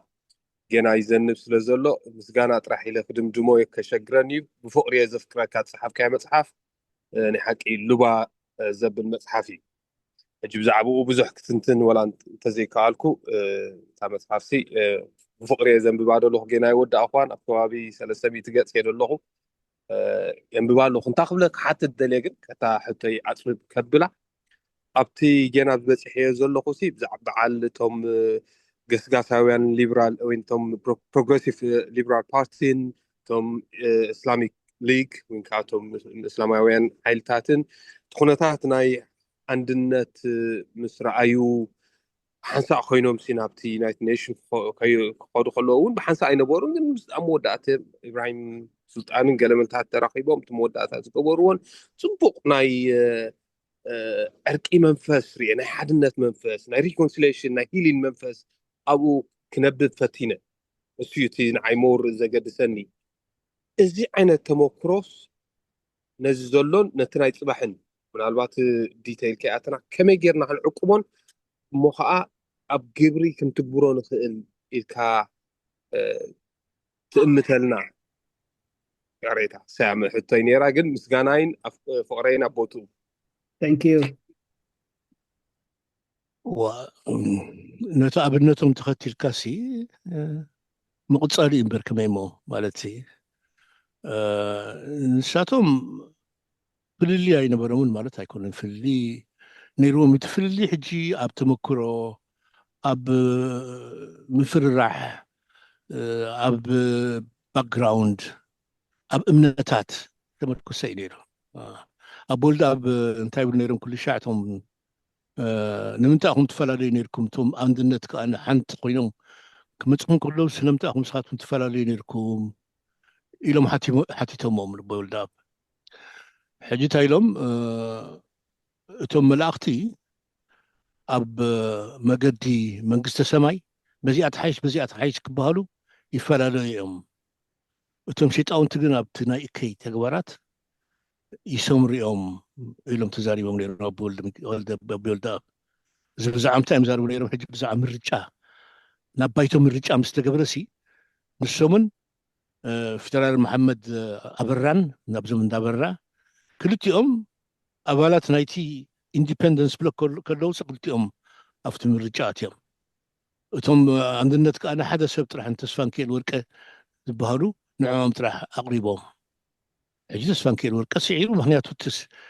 ቮት ናይቶም ሊበራል ፕሮግሬሲቭስ ናይቶም ኣራቢጣ ስፕሊት ገይሩ ክንዲ ብሓንሳኹም ዝኾኑ ሕጂ ከምዚ ዝመሰለ ብግብሪ እቲ ምፍልላይሲ ነቲ ናይ መወዳእታ ዕላማ ንናፅነት ዝገብሮ ዝነበረ ዕላማ ይሃስዮ ከም ዝነበረ እንዳተረድኡ ከይዶም ኣበኦም ሕጂ ቀንዲ ዝርድኡ ብዛ ቤቪንስ ፍርዛ ኣግሪመንት ዝበርክኹም እያ ኣበኦም ቀንዲ ዝሰምሩ ምክንያቱ ንሳቶም ንበይኖም ከይዶም ኣራቢጣ ንበይኖም እቶም ፕሮ ኢጣልያ ንበይኖም እቶም ኢታሎ ኤሪትሬይ ዝበሃሉ ንበይኖም እቶም ኤርትራውያን እኮ ዳርጋ ምስ ኣራቢጣ እዮም ተሓዊሶም ነይሮም እዚኦም በበይኖም ኮይኖም ምስ ከዱ እቶም ዩኒዮኒስት ግና ከም ዝብለኩም ዘለኹ ብደገፍ ናይ መን ሽሙ ከዓ ናይ ብደገፍ ናይ መን ዝበሃል ኣክሊሉ ሃብተወልድ ብደገፍ ናይ ኣክሊሉ ሃብተወልድ ስለ ዝሰመሩ ማጆሪቲ መሲሎም እቶም አንድነት ወይራስ ደ ማጆሪቲ እቲኣቶም ከለዉ ሕጂ እታ ናይ ቤቪንስ ፎርዛ ኣግሪመንት መፅያ ትመቐን ምስ ተባሃለ ሽዑ ኢሚድየትሊ እምበኣርሲ ምትሕብባር እቲ ምፍልላይ ንዓና ይሃስየና ኣሎ ንሕበር ኢሎም ኣብኡ ካብ ኒውዮርክ ከይወፁ ነታ ኢንዲፔንደንስ ብሎክ ትበሃል ዳሓር ኮነት መጀመርታ ካልእ ስም ሂቦማ ነይሮም ኩሎም ተሓባቢሮም ኣብኣ ከለዉ መስሪትና ኣለና ብሓንሳእ ኮይና ኣለና ኢሎም ድሕሪኡ ሕጂ ኢንዲፔንደንስ ብሎክ ዝምስረት ስለዚ ከምኡ ዝመሰለ ካብ ተመክሮ ካብ ሃርድ ዌይ ዝመፅእ ተመክሮ ምፍላይን ይሃስየካ ምዃኑ ምስ ፈለጥካ እትገብሮ ምትሕባራት ኣሎ ሕጂ ከመይ ጌርካ ኣኻንዕኡ ኣምፂኻ ናብ ክስታይ ትገብሮ እዚ ሓደ ካብቲ ብክትዕ ብዝርርብ ብገለ ዝመፅእ እዩ ብኡ ምክንያቱ ሕጂ ኣነ ዝብል ዘለኹ መፅሓፍቲ ክፅሓፍ ክብሎሲ ተኻትዕሉ መካታዕሉ ሰብ ማለት ይካታዕሉ ከመይ እዩ ኣብዝን ከመይ እዩ ነይሩ ከመይ ኢልካ እንድሕር ኣብ ፎረም ስኬትካ ዘይትካታዕሉ ኮንካ ብፅሑፍ ጌርካ ዘይትዝርግሖ እንድሕር ኮንካ እንድሕር ፅሑፋት እናተዘርግሐ ገለመለ ሰብ ዘይመሃረሉ ኮይኑ መፅሓፍ ንበይና ኮፍ ኢላ ሓደ ሰብ ኣንቢብዋ ኣብኡ ኩላ ትጠፍእ ከምዚ ዓንተይ ዝብሎ ዝነበርኩ እዞም ኩሎም ዝፀሓፉ እዞም ዓበይቲ ፀሓፍቲ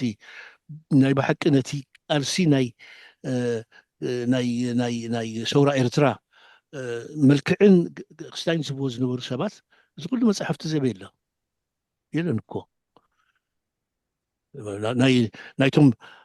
ብእንግሊዝኛ ዝፀሓፉ ጥራሕ ዝዛረበልኩም ብዓረብ ዝፀሓፉ እኮ መሊኦም ነይሩ ዕስማን ሳልሕ ሰበ ነይሩ ካልኦቱ ብዙሓት እኮ ነይሮም እዮም ሕጂ ንሱ ሪፈርድ ክኸውን ክኽእል ኤምበሊሽት ክኸውን ክኽእል ኣለዎ ኣብቲ ሳይኪ ናይቲ ሕብረተሰብ ክኣቱ እንድሕር ኮይኑ እዚ ከምዚ ዝመሰለ ተመክሮታት ክሰፍሕ ክኽእል ኣለዎ ሳይኮሎጂካል ሜክኣፕ ናይ ህዝቢ ከምኡ ገይሩ እዩ ዝምዕብልን ዝተርርን ተመልስኻ እንድሕር መሊሰያ ኮይነ Okay, that's good. Then قرب ጊዜ ኣለና ዶ قرب? Do you have time? Okay, so بመስርዕ ቴድሮስ ንረአዮ ዘርአይ ዮሃንስ ናስር ኣለውኒ so ቴድሮስ go ahead and ሕቶኹም ርኢቶኹም ድማ قرب ሕፅር ኣብልዎሞ መታን ንኩሎም ክበፅሐና ክበፅሖም so next is ቴድሮስ ንረአዮ ሰላም ኣነ ቴድሮስ ኣስትራይ ይበሃል yes yeah ካብዚ ካናዳ ክቡር ኣቶ ኣለምሰገድ እቲ ናትካ መጽሓፍቲ ኣብቲ ኤርትራ ከሎ የንብቦ ነይረትና ይንፈላለ ሽዑ እኳ ንኣሽ ስለ ዝነበርና ብዙሕ ይርዳእኒ ነይሩ ሕጂ ኣነ ግን ንስኻ ከም ናይ ሕጊ ምሁር ወላ ኣብቲ ገድሊ እውን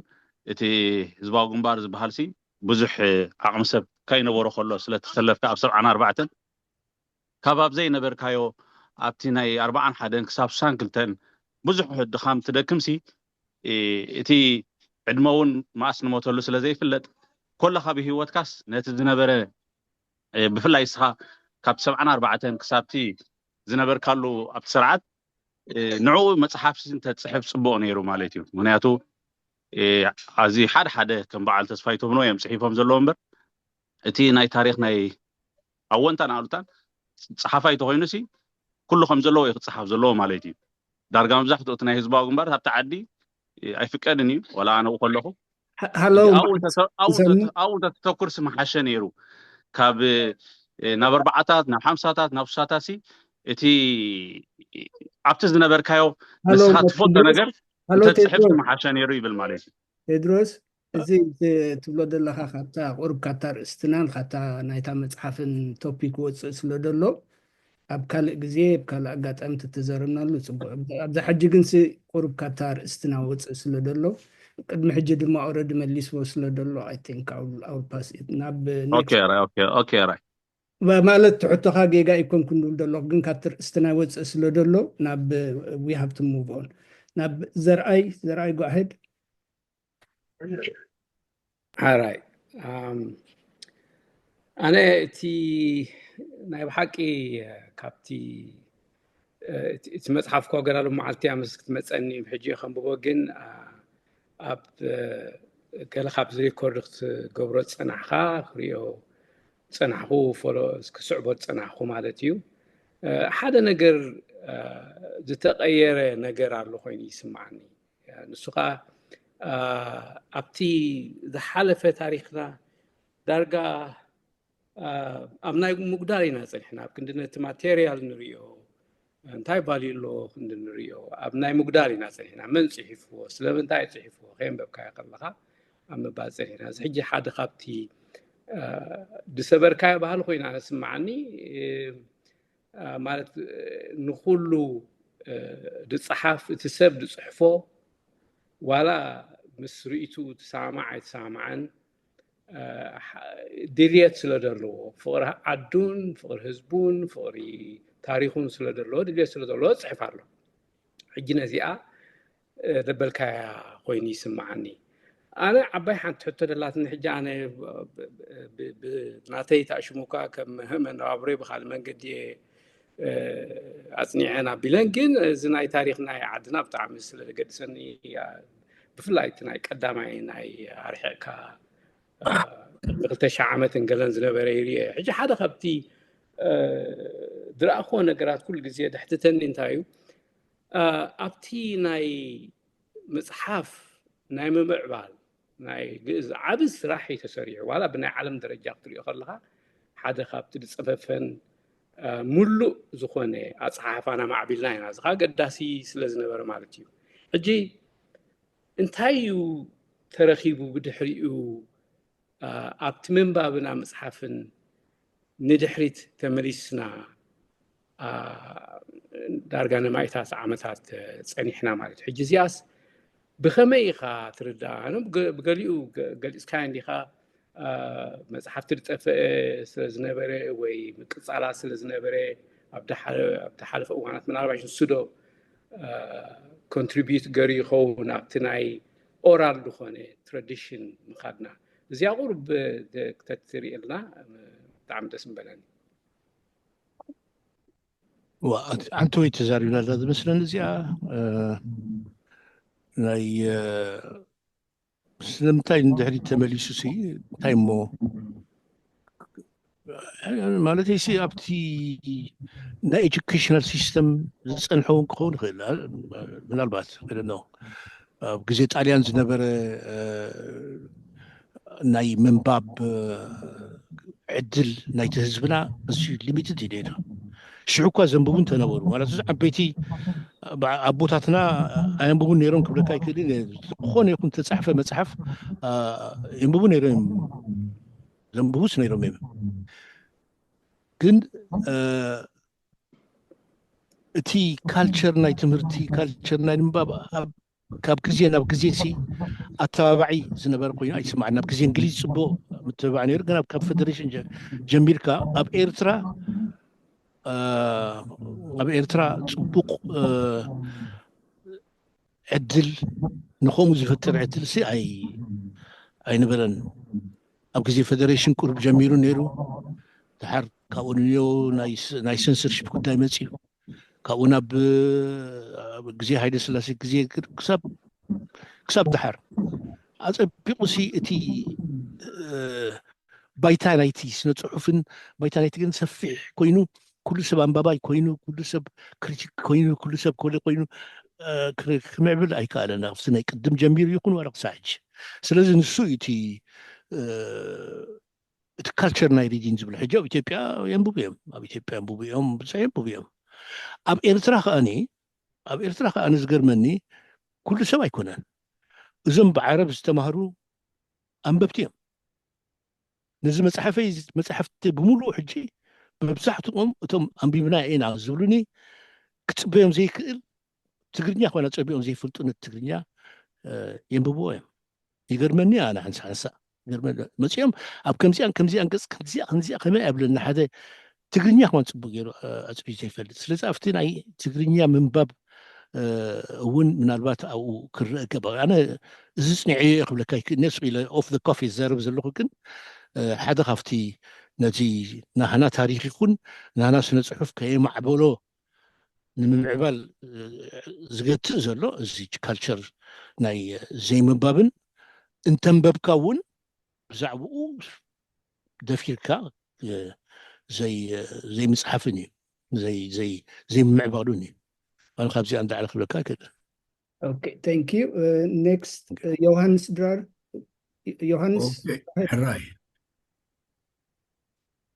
هلو. ثانك يو أنا مسجد. سلام يوهانس. كميلا. كميتهم. كل سلام. حجي بحق هنا مسكنا كان تايز قبأ كمسلك. أبتي زلوا صحاف زبالة كلها نار الرئيتو كله الناخل. جن انسخاء تماراماري تاريخ السرحكا تقادلاي زنبركا حجون أما محدار اللخا إذا ما صحفك خب قربا قزيه مسيحتني أنا ناتي حمام من بابي قال حتوتاتك حتى كاية ኣብቲ ቀዳማይ መድረክ ዝነበሩ በዓል ኣቡ ጥያራ ኣቡ ሸነብ በዓል ስሙ ሃበኒ ኣብ ዓጃጅ ነዚኦም ፅቡቅ ዝኾነ ኢንተርቪው ገቢርካዮም ኢኻ ሓንቲ ሕቶ ክሓተካ እድሪስ መሓመድ ኣድም ኣብ 94 እዩ መይቱ ኣብ ስዑድያ እዚ ሰብ እዚ ከምቲ ንፈልጦ ኣብ ምምሕዳር ናይ ተላባይሩ ኣብ ወንበር ናይታ ኣሰምብሊ ነይሩ ካልኣይ ከዓ ምስ ኣቶ ወልደ ኣብ ወልደ ማርያም ብናይ ዓረብ ወገን ኣቶ ወልደ ኣብ ክፅሕፉ እቢሎም ከም በዓል እድሪስ መሓመድ ኣድም ግደዶ ረኺብካ ኢንተርቪው ክተግብሮ ኖ ኣነ ባዕለይ ኣይከትኩን ግን ሕቶታት ንኢድሪስ መሓመድ ኣድም ኣዳልየ ፅሒፈ ሓደ ናብ ስዑድያ ዝነብር ክዛርቦም ዝኽእል ንዕኦም ሂበዮ ከይዱ ፈቲኑ ፍቃደኛ ኣይነበርን ሕራይ ባዕለይ ግን ከይደ ኣይበልኩን ስዑድያ ከይደ ይፈልጥን ያነ ይቐኒየለይ ኣለምሰገድ ታሪክና ኸ ካብ ፐርሶናል ባይስ ወይ ኦርጋናይዜሽናል ባይስ ጀብሃን ሻዕብያን ክበሃል ንክፅሓፍ ንኸ ከመይ ትርእዮ ከመይ ሕጂ ሃሎ ከመይ ኢልካ ዮሃንስ ክደግመልካ ብዘየገድስ ታሪክና ናይ ክልተ ኩናታት ሕድ ዝነበሮ እዩ ገና እውን ትህልኻ ኣሎ ሕጂ ብዓይኒ ጀብሃ ዝፅሕፎ ሰባት ኣለዉ ብዓይኒ ህዝባዊ ግንባር እዚ ቁኑዕ ኣይኮነን ንስኻ እውን ኣብኡ ትተኣማመን ኢኻ በዚ መፅሓፍካ ፅሓፍካ እውን ብዙሕ ሪሶርስስ ኣሎ ንኣብነት ካብቶም ዝጥቀሱ ዓብደላ እድሪስ ኣሎ ሰብ ብዙሕ ግዜ ዝጠቕሶ ኢኻ ዘይተፃሕፈት ፒዲኤፍ ፋይል ናይ ስሙ ሃበኒ ተወቲል ኣላ ብዙሕ መፅሓፍቲ ዝፀሓፉ ኣጋጣሚ ሎሚ ኢንተርቪው ክትገብር ከለኻ ኩሉ እቲ መፅሓፍቲ ዘሎ ካብ መወዳእታ ዘሎ በዓል ሰመረ ኣሎ ሕጂ ኦናን ብሰግቲ ኢራን ኣሎ ኣብዚ ረፈረንስ ንክንገብር ሪሰርች ንዓኻ ክነግረካ ኣይክእልን ኢኻ ፒኤችዲ ተመራማሪ ኢኻ ብሓቂ እግዚኣብሄር ዕድመን ጥዕና ንሃብካ እዚ ጌርካዮ ዘለካ ስራሕ ብልቢ እየ ዘመስግነካ ግን ሓደ ሪሰርች ናይ ታሪክ ኤርትራ ክግበር ትኾኑ ገና ፅላል ኣብ ዩኒቨርሲቲ ምስ ፅቡቅ ሃዋሁ ሕጂ ኣይሰግርኒ ኣብታ መፅሓፍካ ዘተኩረ ዘለኹ ንኣብነት ጆን ትራቫስኪስ ኣብ ከደን ኣኼባ ጌርካ ነርካ ክሳብ ትግረ ዛረብ ነይሩ ትራቫስኪስ ኣብ ርእሲ ዘረባና ዶክተር ቶማስ በርከቲ ክሬዲት ንዓለም ሰገድ ንምሃብ እዚኣ ኣይንፈላለ ክልቲአን ብትግርኛን ብትግሬን ኣለዋ ትርእይዋ ትህሉ ቋንቋ ምስፋሕ እንድዩ ትሽዓተ ብሄራት ሓንቲ ወይ ቋንቋታት ይንትፈናለ ክልቲአን ኣንቢበየን እዩ ሕጂ እንታይ ክብለካ መርካኪስ ጠቂስካዮ ካብቲ ናይ ጆን መርካኪስ ፅቡቅ እዚ መምህር ናይ ሂስትሪ ዝነበረ ኣብቲ ኣዲስ ኣበባ ዩኒቨርሲቲ መርካኪስ ንኩሎም እዞም መራሕቲ ሰውራ ኤርትራ ሰበድ እዩ ዓብደላ እድሪስ እዩ መስራቲ ሽሙ ሃበኒ እዚ ናይ ማሕበር 7 ኣብዚ ኣነ እንታይ እየ ዝብል ርእቶ እዩ ዝበካ ዘለኹ ዝል ኢልካ ንዓዋታ ሓዲግካ እዚ ኦርጋናይዜሽናል ኢሽዩ ነይሩ ናይ ሓረካቶ ንርእሱ ሓደ መፅሓፍ እዩ ግን ብተደጋጋሚ ኢብራሂም ሱልጣን ፅቡቅ ኣቶ ወልደ ኣብ ወልደ ማርያም ፅቡቅ ከቢረ ፅቡቅ እድሪስ መሓመድ ኣድም ወላ ብኔጋቲቭ ክንገልፆ ንኽእል ወይ ፖዚቲቭ ንዕኡ ሰጊርካ ምኻድ ኣነ እዚ ኣይወሓጠለይን እዩ ፅቡቕን ሕማቕን ታሪክ ኣለና የቐኒየለይ ርእቶካ ክትህብ ትኽእል ኢኻ ወይ ይኣኽለኒ ኖ እድሪስ መሓመድ ኣድም ነጊርካ እኮ እድሪስ መሓመድ ኣድም ብዝተኻእለኒ መጠን ኩሉ ትሕቶታት ካሕቶ ዝኽእል ንእድሪስ መሓመድ ኣድም ፅሒፈ ሰብ ሰዲደ ዝረኽቦ ሰብ ዝፈልጦ ሰብ ምስኡ ኮፍ ዝብል ዝዕድል ኣነ ፍቃደኛ ኣይኮንኩን ኢሉ እኮ ኣብይኒ እዩ ኢሉኒ እዩ ኣብ መፅሓፈይ ግና እድሪስ መሓመድ ኣድም ተሰጊረ እድሪስ መሓመድ ኣድም ቦቱ ሒዙ ኣሎ እድሪስ መሓመድ ኣድም ኣብ ባይቶ ኤርትራ እንታይ ከም ዝገበረ ከመይ ከም ዝነበረ ብምሉእ ፅሒፈ ኣለኹ ምስቶም ቀንዲ ተቃለስቲ ናይ ምዕቃብ ናይ ፌደሬሽን ከመይ ገይሩ ካብ ቦትኡ ከም ዝተኣለየ ከመይ ገይሩ ኣብ መወዳእትኡ እቲ ክሳራ ናይ ኢትዮጵያ ከም ዝኾነ ምክንያቱ ከይዱ ናብ ሰውራ ከይዱ ሰውራ ከም ዝመስረተ ንሓረካ ብናይ መገዲ ከም ዝኣለዮም ይስታት ኩሉ ፅሒፈ ኣለኩ ትረክቦ ዝክእል ነገራት ፅሒፈ ኣነ ፓርሻል ኣይኮንኩን ኣብ ከምዚ ብዛዕባ ትብሎ ዘለካ ከዓኒ ተጋድሎ ሓርነት ኤርትራን ህዝባዊ ግንባርን ብዘይ ወገንነት ታሪክ ክፅሓፍ ክእል ትብል ዘለካ ኣይ ቲንክ ሶ ክፅሓፍ ክእል እቲ ማቴርያል እንድሕር ኣድልዩ ግን አንፎርቹነትሊ እዚ ዋላ ኣብቲ መፅሓፍ እውን ኣብቲ መጀመርታ ዝብሎ ዘለኹ ፍታ ኢንትሮዳክሽን ናይ ቃልሲ ዝበልክዋ ኮ ነጊለ እዚ ናራቲቭ ናይ ሰውራ ኣብ መንጎ ዘን ክልተ ናይ ክርፍስ ዓይነት ገለመለ ስለ ዘሎ ሕጂ ክፅሕፈሉ ኣፀጋሚ እዩ አንለስ ዩ ሃቭ ብምሉእ እቲ ማቴርያል ሕጂ ኣብዚኣ መሊሰልካ ኣለኹ ኣክላ መስለን እቲ ተረፈታት እውን ሞር ኣብታ ናይ መታ መፅሓፍ ተግበር ናይ ሓንሽ ምክንያት እዚ ናይ ገድል ገለገለ ታሪክ ሓደ ብዛዕባ ውድ ኣይፀሓፈን ብዙሕ ዲቴይል ኣታእሽሚ ይኮነን እንደገና ድማ ኦረዲ ስለተመልሰት ንሰን ካልእ ኣብቲ 1940 1960 ነበረ ትኮርን ሓይሽ እንደገና ድማ እቲ ሕቶታትና ርእቶና ቁርቢ ሕፅር ኣብልዋ እሞ ቀልጥፍ ኢልና ክንውዳእ ማለት እዩ ናስር ጓሄድ Thank you, Dr. Thomas. Salam to Adam Saget. كميك أنا Abdallah Scott رحمنا يرنا. هو أنا كنت أخذ الدراسي مجمرة thank you أنا طبعا توينا تاز قبر كوا ريفيو واجاهبك عليك بزعبة كستايكم بالك أزيد مسكنك ولا كواتي أنا بكل عينت مبزن مالتي نتنات كان مصحف كجمجم بقعتون يبلين نفسي كم هذا خبطهم سلازف رهايم تمهارو إلى حسبة تمهارين ممهرو كجمجم بكل عينت معكني قبول أي مثلاً جن بوحدو recognize مباركة خمس قدر كافتو بدحري أنت أخي بالدليل أنا كقدس دي جمركو مالتيو بتناتكا personal integrity فلايكا كابس مرة نويح قبري مالتيو أبز غربا قزيون دقي مكان يركا أبزناي كرنز قبركا مالتيو دحريناي سوسان دحريناي بحافشاس ناي قدل تاريخسي بزح كتنكفايت للني خات فرحاها مثلا نقايلو حالة حيث كامل أسيو كاب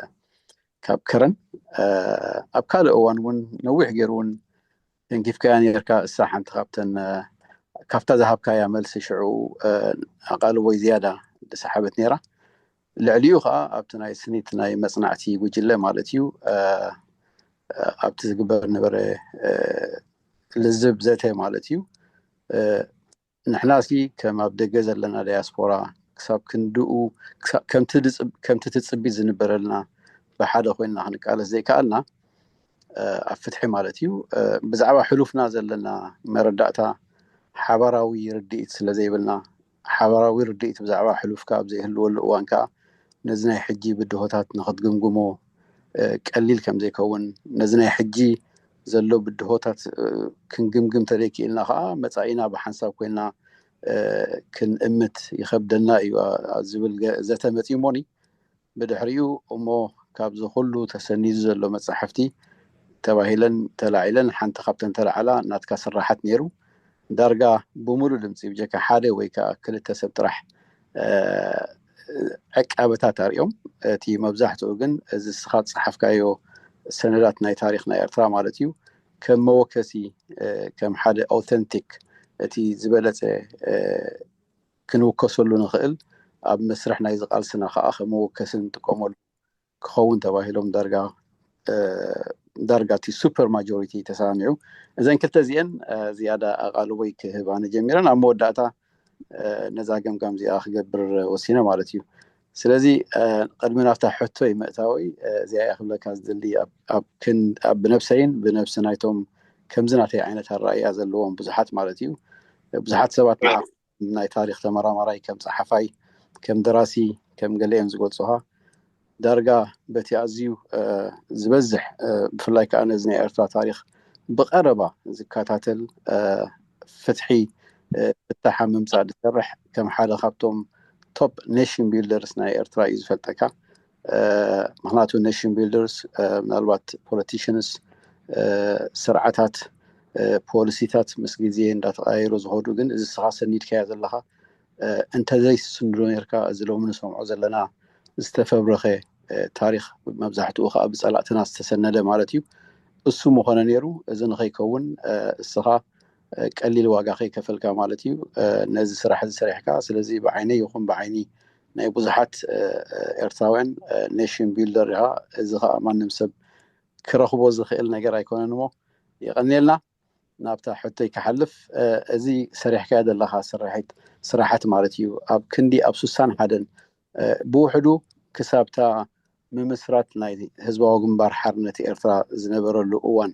ክሳብ ቁሩብ መጢጥካያ ነርካ እንተ ትኸውንሲ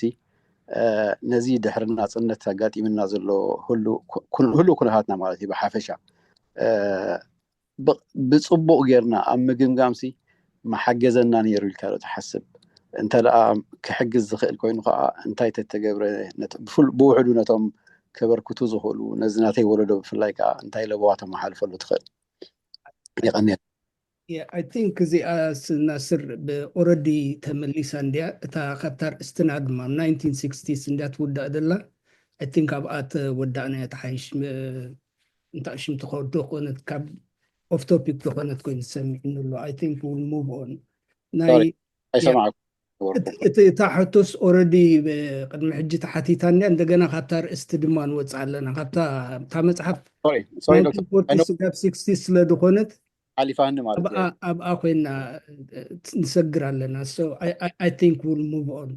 ኣገሜሎን እኔ ኣይስኮርኩን ኣይሰማዕኩን ከም ተሓተተ ወይ ከም ተባለ ሓንቲ ወይ ተሓቲታ ነይራ ኦኬ ናይ ብዛዕባ እታ ክስታይ ግን ሓንሳእ ዶ ብዛዕባ ኔሽን ቢልደር ኢኻ ኔሽን ቢልደር ኢኻ ሲ ቁርብ ማለተይ ሲ ኣነ ሓቂ ዘረባ ኔሽን ቢልደር ክገብር ከምዛ ዝበልኩኹም አንተ ወይ በጋጣሚ ኣነ ናብ ሂስትሪ ኣትየ ሂስቶሪያን ገለበለ ሃማልሲ ብዙሕ ከብደኒ ኣነ ሂስቶሪያን ተባሂላ ፅዋዕ ምክንያቱ ናይ ሕጊ ተምሃራይ ኮይነስ ናይ ሕጊ ዲግሪ ክወስድ እግሪ መገደይ ዝኣተኽዎ ነገር እዩ ጠውዩ ናብ ዝብፅሕኒ ቀኒየለይ ናስር ኔሽን ቢልደር ዝበልካ ግን ኣነ ብኡ ደረጃ ሓሲበ ኣይፈልጥን ብሓቂ ወላ ሓሲበ ኣይፈልጥን ብዝኾነ እታ ሕቶኻ ግን ደንጊኻ ኢኻ መፂና መስለኒ ሓንቶይ መሊሰያ ነይረ ተመሊሰያ ሕጂ ናብ ዘካርያስ ክንከይና ኣብዚ ብፅሒፎ ደሎ ናይ ታሪክ መፅሓፍቲ ክትፅሕፍ ከለኻ ዘጋጠመካ ዝዓበየ ብድሆ እንታይ ነይሩ ካልአይቲ ድማ ካልኦት ፀሓፍቲ ነቲ ብድሆ ብኸመይ ክገጥሞ ይኽእሉ ናይ መጻኢ ፀሓፍቲ ክኽተልዎ ዝግባእ እትብሎ ፃዕሮም ከቃልለሎም ዝኽእል ምኽሪ ኣለካ ዶ ይብል ዘካርያስ ገሪማ ሓተተኒ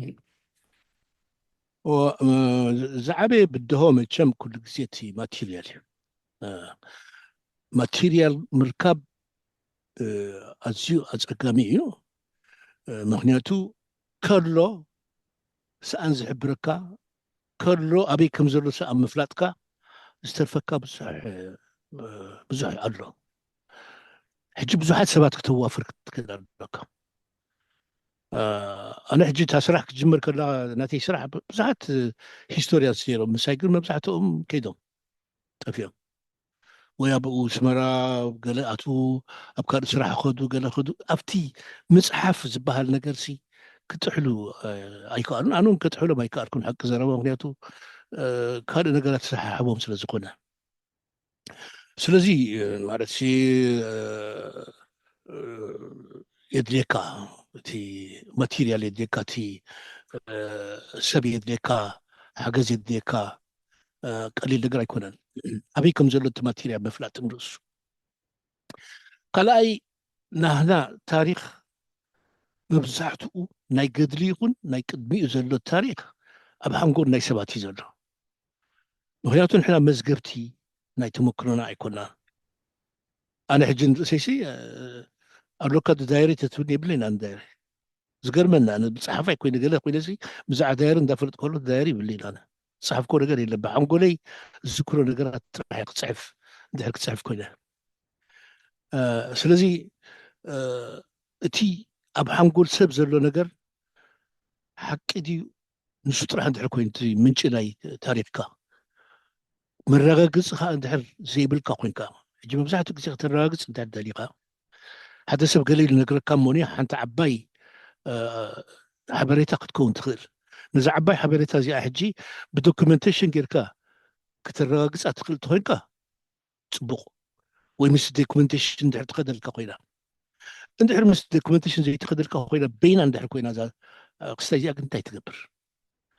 حجي ويافت تصباي نايت سبكيتك حقيا دي حقيا لك كتمرمر لك ريسك توسد كتقرا لك ግን ኣብ ናይ ታሪክ መፅሓፍ ከኣኒ ዝጥቀስ ነገር ስለ ዝኸውን ክትጋገውን የብልካን ሕጂ ሓደ ሓደ ነገራት ኣሎ ኣነ ዝሪኦ ኣነ ስኢለ ብገርሀይ ወይ ከዓኒ ከይሓሰብኩ ዝፀሓፍኩ ሰብ ክስታይ ኮይኑ ዳርጋ ታሪክን ቅቡልን ነገር ኮይኑ ሲ ዝወፅእ ኣነ ሓደ ክልተ ኣብነታት ኣሎኒ ኢንፋክት ክዛረበላ ደሊ ዛና ባንዴራ ጉዳይ ባንዴራ ስና ኤርትራ ባንዴራ ዛ ሰማያዊት ባንዴራስ መን ገይሩዋ መን እዩ ዲዛይን ገይሩዋ ኣብ ዝብል ክልተ ሰለስተ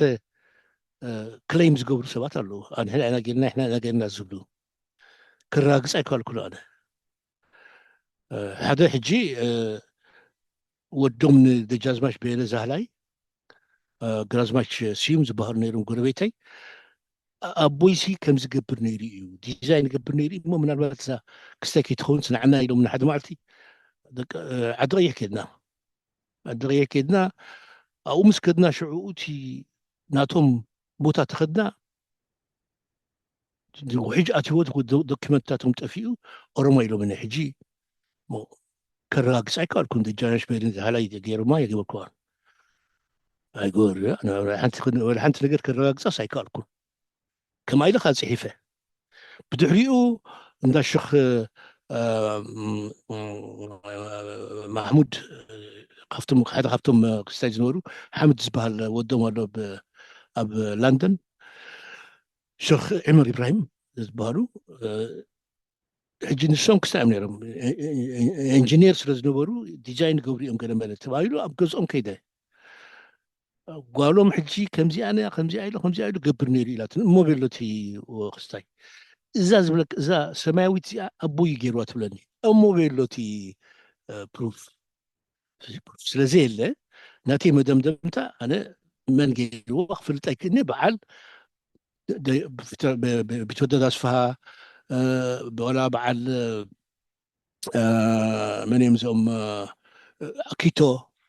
ناي إذا بانديرا ناي ماتينسو يمزلو نيرم ماتينسو يمصيلنا زبلو نيرم ماتينسو يمصيل واقعني شوف قبل سلازي قالكو اوبن يجي فيها غنا بزح بوتاتات حجي كستو يغيرو زبل رئي سلازي خمو زمسله خطنقق قالوك ايتطنققون مالت تصحح فري كمزي بالسي اي مدريت نيرا خوان تخول تقبا ግን ብዙሕ ተዛርብ ምዃና እዛ ነገር እዚኣ ግን እፈልጥ እየ ሪስክ ክገብር ኣለኹ ብዙሓት ሰባት ንምንታይ ከምኡ ትብል ብሉ ንኾኑ ግን ትሩት ኣብ ሓደ ክእረም ዘለዎ ነገር ኣብዚ ስለዚ ከምኡ መሰለ ነገር የጓንፈካ እዩ ኣብ ጌጋ የምርሓካ ኣብ ዘይረጋገፅካዮ ነገር የብለካ ሞ ድሓር you have to deal with certain realities that result ካብቲ ንስኻ ዝገበርካዮ ስለዚ ኣብ ርግጋፅ ናይ ፋክትስ እዚኣ ሓቂያ ኣይሓቅድያ ብዙሕ ግዜ ኢኻ ተጥፍእ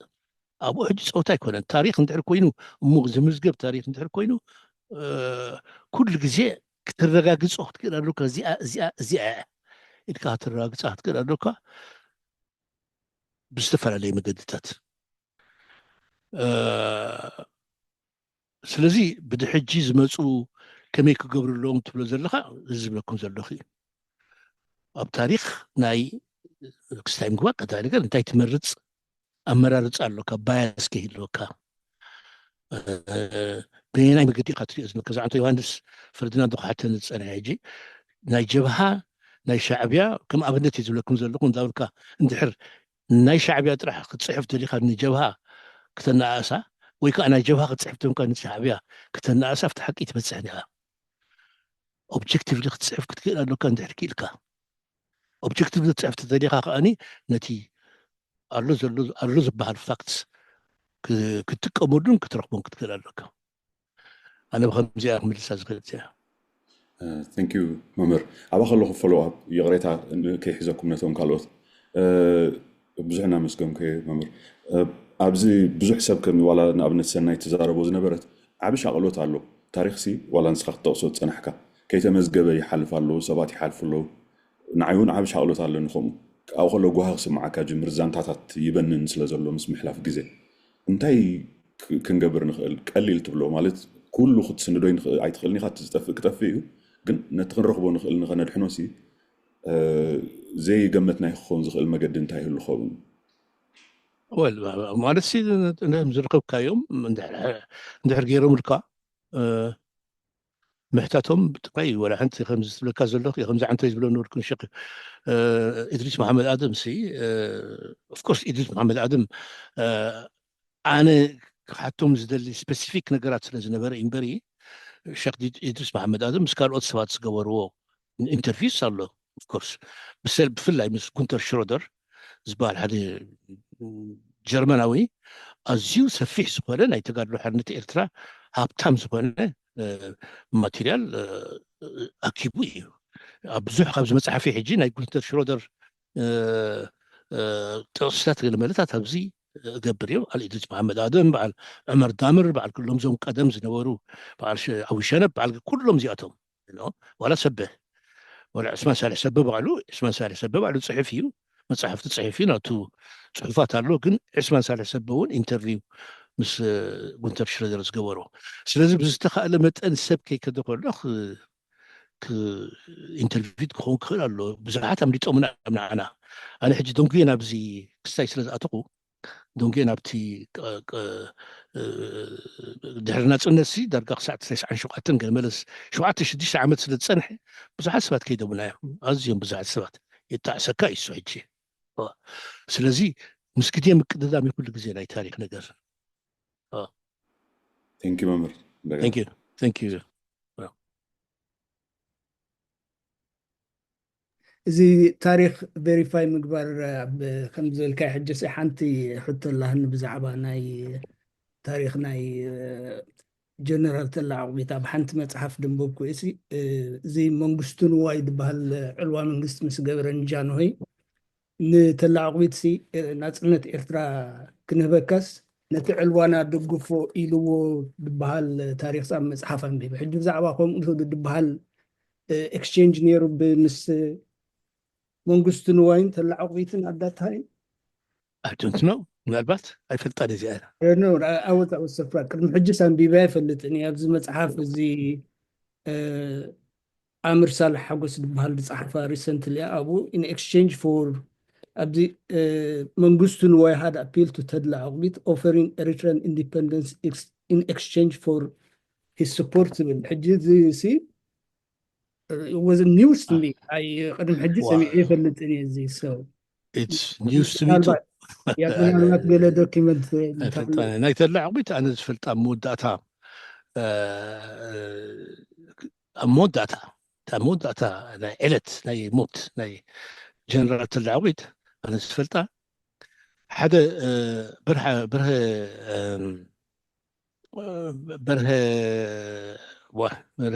بحال هذا كفتم قندي بر عندي كير بحال كفتم قندي ناي محبر فيدراليستي تحرت صنيعو أنا يشكلو زبونة أزي أكتيف سبنيرو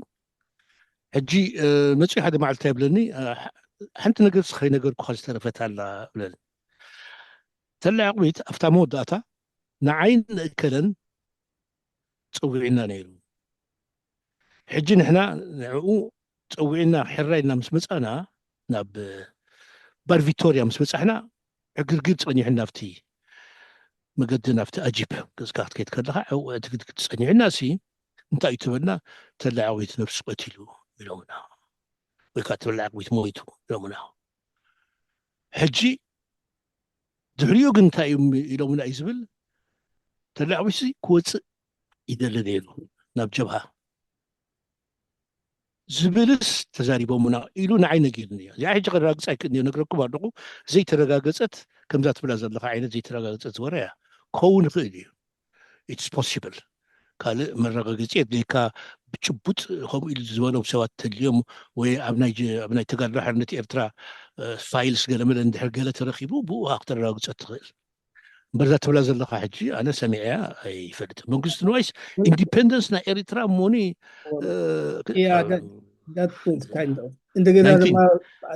ስጋብ ሽዑ ጊዜስ አንድነት ድብል ድነበረ ተላዕዊ ሰው ምስኡ هو ብዛዕባኡ ክንስካየድ 1960 ተገብርሲ didn't make sense but I don't know okay هذا ቁርብ ብክልተ ሰለስተ ደኹሶ هو بقى خلينا حوني وتدا እጅ ቁርብ okay ዕቁባይ ፍስታየ ደሳለ ያዕቆብ ኣለውኒ ሕፅር ሕፅር ኣቢልኩም then we'll finish ዕቁባይ go ahead يغني لي دكتور توماس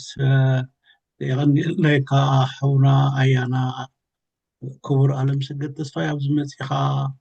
مسحوات كا مسمزاني خان كابا أنا كم ناس كخوني إهمين بان ممسكا أنا لك كمتي حاو نصر علي زبولو أب مسرح إرتراونت زجبر كا أبي هنسا دقافي ونادي خا عم كبر كا كخبرك كلمني أبت تاريخ نحنا كنا مهارلو إرتراونتنا عزز زجبر كا العلا بركتو لا يبحكي كبر لني قبل عليها كابتي أنا زتمهاركو أبت مصحفكا ولا خلوت صحفتها مانسي تاريخ سي نتزحلف تاريخ نتي تصبقو إلنا كنسعبو نتحماقو خاخاو كنمهار إلكا زحفكا خويني يسمعنا عني كوم انتو زي كوينو ولا حتى ترقم يبلون نحنا نتي إرتراونتنا مستم كالوت نتي تاريخنا كروح قبوز دريو نو زي إلنا كنما قتلو زخلنا قداي سلزخوني وما حجي نحنا كابت عبد سكرتا زل كان تزارب كاسمي اتي ناي منباب شوهتنا بحرياتنا لا تباح قوقو بمخادو نعها مريسو مختصن كتصحف ديخا عبد تصحف كاخا قلا نغفيتها ديو ولا عبي أبوكتور يستاذ زي ما برينا مخنياتي سكي أنا نالبات بزوح أبز عالم زير كان ديخا إذا زي نبور هيوتنا زي نبور هيوت ناير تراونت زي نبور نو أبتي مسرح حضراو هنسات نخوضو زلنا سلازي كسمادو يخون نحنا مصحفتا أنبيبنا مليسنا هو خنبلولو زي كأننا كتورادرنا نتم أبتوش تعد زلنا نظام أبدياسبورا زلنا سباتن تمسرح نخوضو زلنا زي كسون ويكمان زي نبور سي نحنا نتاريخنا كنما قتلو مصحفتنا أنبيبنا እንደገና هو خنبلولو زي خلنا مخنيات بيو خون الكات قمت زي فحلنا لنا مخنيات تخليت حتى يكا تفكير كالي مالتيو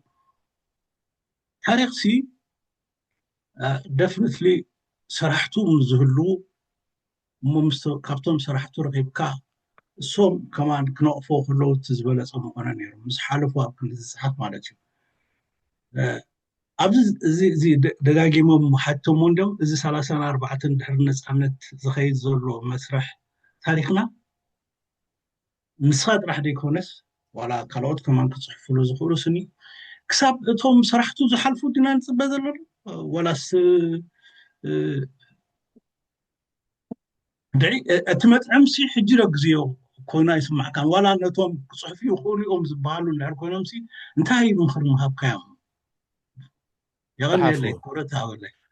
كتحتى تخلقون ستزاربو اي تبيو كون دعم المنتخب لك مالتي سي فيز زخون يكون تاريخ زخون يكون حزبي زحلفو مدرخات له بحدا مدرخ نحلف كم زلنا يصدقنا انا زي مدرخ زي حلف سلازلو قلنا احنا تاريخنا خنقدس اللي وبنان ويكا تاريخنا خنبل كل جزء انا تاريخ انت ازبل ዝኾነ ይኹን ሰብ ምርጫ ክገብር ክእል እዩ ናይ ኣብ ዝተፈላለየ መዳያት ናይ ሂወቱ እዚ ምርጫ እዚ ማሕበራዊ ክኸውን ይኽእል ፖለቲካዊ ክኸውን ይኽእል ዋትኤቨር ኢት ኢዝ ብፍላይ ኣብ ፖለቲካዊ ምርጫ ትወስድ ከለካ ግን እቲ ምንጪ ናይ ታሪክካ ክትርዳእ ኣለካ ባህለ ዝጠምረካ ንሱ እዩ ምክንያቱ እቲ ኣይደንቲቲ ናይ ሓደ ህዝቢ ታሪኩ እዩ ኣብ ኣይደንቲቲኡ እንድሕር ዝበኣስ ኮይኑ ሰብ ታሪኩ ይርዳእና ኣሎ ማለት እዩ ወይ ከዓ ኣብ ታሪኩ ገለ ፕሮብለም ድሕር ኮይኑ ከዓኒ ይርአዮ እምበሪ ሓደ ህዝቢ ኩሉ ግዜ ናይ ታሪክ ኮንሽስነስ ክህልዎ ኣለዎ ናይ ታሪክ ኮንሽስነስ ክብል ከለኹ ኣነ ከድካ ፔጅ ክንዲዚ ኣብ ክንዲዚ 1958 ወልዲ ኣብ ከምዚ ገበረ ክስቶ ከምዚ ገበረ ኢድሪስ መሓመድ ኣደም ከምዚ ገበረ እሱ ክትሽምድዶ ማለት ኣይኮንኩን እሱ ይኮነን ኣፍልጦ ግን ማለት ሴንስ ክብሪ ናይ ሂወትካ ክብሪ ናይ ነብስካ ክብሪ ናይ መንነትካ ኣብ ታሪክካ እዩ ዘሎ ስለዚ ክትመራመረሉ ክትክእል ኣለካ ካብኡ እንድሕር ኣሎ ዲፈረንስስ ፅቡቅ ኣብኡ ትዛረብ ኣብዝን ከምዚ ኮይኑ ክትብል ትኽእል ግን እንድሕር መረዳእታ ናይ ታሪክ ዘይብሉ ኮይኑ ሓደ ህዝቢ ስኢሉ ኮ ኣብ ጎልጎል ተደርቢዩ ዝነብር ከምዞም መንእሰያት ፍቀዳዊ ዝበሉኒ ኣብዚ ሜልቲንግ ፖት ናይ ኣሜሪካ ኣብኡ ንጠፍእ ኣለና ሞኒ እቲ መንነት ናይ ኤርትራውነት እንታይ ይሕግዘና ኢሎም ቨሪ ፕራክቲካል ዝኾነ ናይ መንእሰያት ኣብዚ ዝዓበዩ መንእሰያት ሕቶ እዮም ሕቶውን something to fall back to هذا ነገር ካብቶም ካልኦት ሜክሲካን ኣሜሪካን መክሲኮ ኣሜሪካን ብላክ ኣሜሪካን ግልዝ ኣሜሪካን ዝበሃሉ ኤሪትራያን ኣሜሪካን ዝበሃል እሞ ከዓ ታሪክ ዘለዎ ባክግራውንድ ዘለዎ ሃገር ዘለዎ ኣሌክስ ሄሊ እንድሕር ከይዱ ሩትስ ናብቱ ክፈልጥ ናብቶም ማንዲንካን ገለመለን እንድሕር ከይዱ ዝኩሉ 400 ዓመት ዝገበረ ወለዶ ቆፅር እንድሕር ዝኽእል ኮይኑ ንምንታይ እዩ ሞና ሓደ ኣቦኡን ኣዲኡን ኤርትራውያን ኣባሕጉ ኤርትራዊ ብጥቕኡ ዘሎ መንነት ዘይኮርዓሉን ዘይሕዞን ኣይግድሹ ዘጥፍኦ ስለዚ ኣነ ኣብቲ ታሪክ ከትካሲ ፅቡቅ ጌርካ ፅቡቅ መረዳእታ ምህላው ኣሎ ዝብል እምነት እዩ ዘለና ኣነ እዚ መፅሓፍ ዝክፅሕፎ ከለኹ ንኣብነት ከምኡ ዝመሰለ ተስፋ እዩ ዘለና ማለት ይሕብር እዩ የስምር እዩ ዝብል ትኮርዓሉ ሪፍሌክት ክትገብረሉ ትኽእል ሪሌት ክትገብረሉ ትኽእል ሓደ መበከሲ ይህልወካ ማለት እዩ ሕቶኻ መሊሰልካ ትኮይነ ቴንክ ዩ ያ ፅቡቅ ሕጂ ፍሳሃየ go ahead please and make it short ፍሳሃየ I think ፍሳሃየ የለን መስለኒ okay ደሳለ go ahead ደሳለ ኣለሃ hello okay go ሰላም قديمة نايبة حق إذا مسجن نزي زمردكم قال أي كأني ممراس على مسجن تصفي نايبة حق إذا مسجن كا سلة زوفها جزية نايبة حتى كأتو بزعبة 4 تحمسات كتزارب كلها وكأني تاريخ وتنبوه كلها تحنتي أبحنقولي دمسات أبتجي تسي درجة مبزحة هاجرات أفريقيا أب تحتي مجزأتي نيرن ناس إنتن جينا أي أوجان نيرن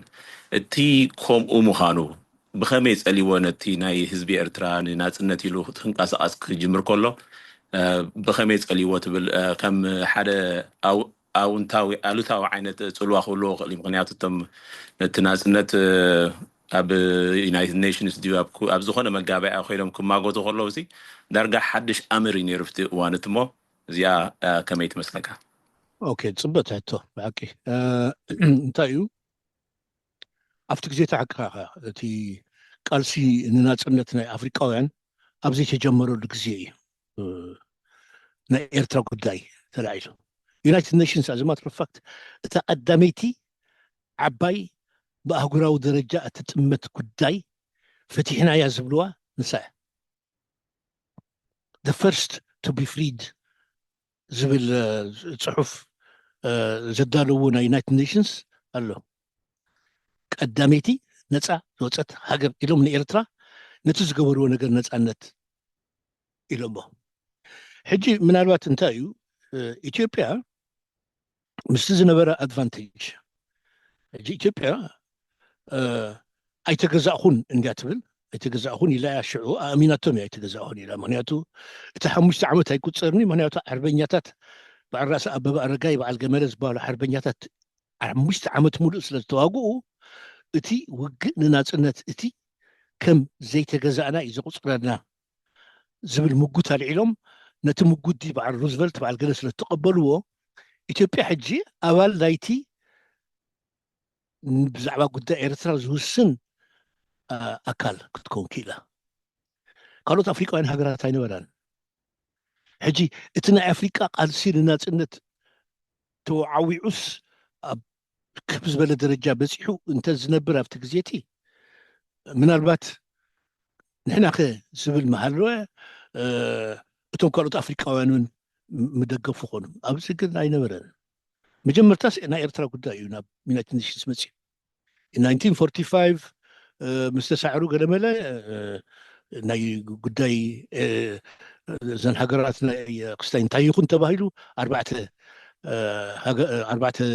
ሓያላት ይውስንኦ ተባሂሉ 4 ሓያላት እንድሕር ዘይተሰማሚዕና ኣብ ውሽጢ ሓደ ዓመት ናብ ዩናይትድ ኔሽንስ ክነዕልፎ ኢሎም ናብ ዩናይትድ ኔሽንስ ኣሕሊፎሞ ኣብ ዩናይትድ ኔሽንስ ኣፍሪቃዊት ሃገር ኣይነበረት ብዛዕባ ኣፍሪቃ ዝዛረብ ሰብ ኣይነበረ ስለዚ ሓቂኻ ኢኻ ኢትስ ጉድ ፖይንት እሱ ዘይምንባሩ ናይ ሓርነት ምንቅስቃሳት ኣብቲ ብኣፍሪቃ ደረጃ ዘይምንባሩ ንኤርትራ ሃሲብዋ እዩ ምክንያቱ ኢትዮጵያ ሽም ነይሩዋ ሃይለ ስላሴ ኣብ ሊግ ኦፍ ኔሽንስ ከይዱ ሙሶሊኒ ይገፍዓኒ ኣሎ ስለዚ ኣውያት ኣስሚዑ ዝሰምዖ ሰብ ሲኢኑ ኣብ መውዳእትኡ ሙሶሊኒ ዝኩሉ ምስ ገበረ ፋሽስት ዝኩሉ ምስ ገበሩ ድሕሪ ስዕረት ናይ ኣክሲስ ሓይልታት ሃይለ ስላሴ ዝበለና ኣይሰማዕናዮን እሞኒ ኮምፐንሴት ክንገብሮ ክንክእል ኣለና ብዝብል እውን እኮ እዩ ንኤርትራ ግዳይ ዝገብርዋ ዘለዎ ስለዚ ንሓደ ኣፍሪቃዊ ህዝቢ ኣፍሪቃዊ ኢሹ ዘለዎ ናይ መግዛእቲ ካብቲ ናይ ኣፍሪቃዊ ፍታሕ ወፃኢ ፈቲሖም ዝፀንሑ እዩ እቲ ናይ ኣፍሪቃ ቃልሲ ዝብል በዓል ኬንያ ኮኒ 1963 ኣነ ዩኒቨርሲቲ ኣለኹ ኣብ ዩኒቨርሲቲ ተምሃራይ ከለኹ ኣብ ኬንያ ነፃ ወፅያ ኣብኡ ሰለብሬት ክንገብር ዝከረን ነፃ ዓዲ ሳተን ኩለን ብሙሉን ዋላ ኣብቲ ምግዛእቲ ክመፅእ ከሎ እውን ቅድሚ ኩሉ ሰብ ኤርትራ ዳርጋ ብዙሓት ቀዲማተን ኣብቲ ናይ መግዛእቲ እውን ኣብ መግዛእቲ ቀዲማተን ኣብ ምዕማፅ ቀዲማተን ተዓሚፃ ናይ 1890 ኤርትራ ጥልያን ጠጠው ከብላ ከሎ ከም ናቱ ግዛእት ክብላ ከሎ በዓል ኬንያ በዓል ገለመለ ድሕሪኣ 3-4 ዓመት 5 ዓመት ገለመለ እየን ዝመፃ ስለዚ ናይ ኣፍሪቃ ፍታሕ ክበረላ ኣይከኣለን ንኤርትራ ንካልኦት ኣፍሪቃውያን ሃገራት ትፍታሕ ክክበረለን ከሎ ንኣፍሪቃ ዲኮሎናይዜሽን ናይ ኣፍሪቃ ንኤርትራ ከምዘይበልከታ ብጎኒ እዩ ተገዲፉ ስለዚ ሰቨሪ ጉድ ኮስን ሓቂኻ ኦኬ ቴንክ ዩ ሕጂ ናይ መወዳእታ ሕቶ ይመስለኒ ያዕቆብ ተሊኻ ባሕድ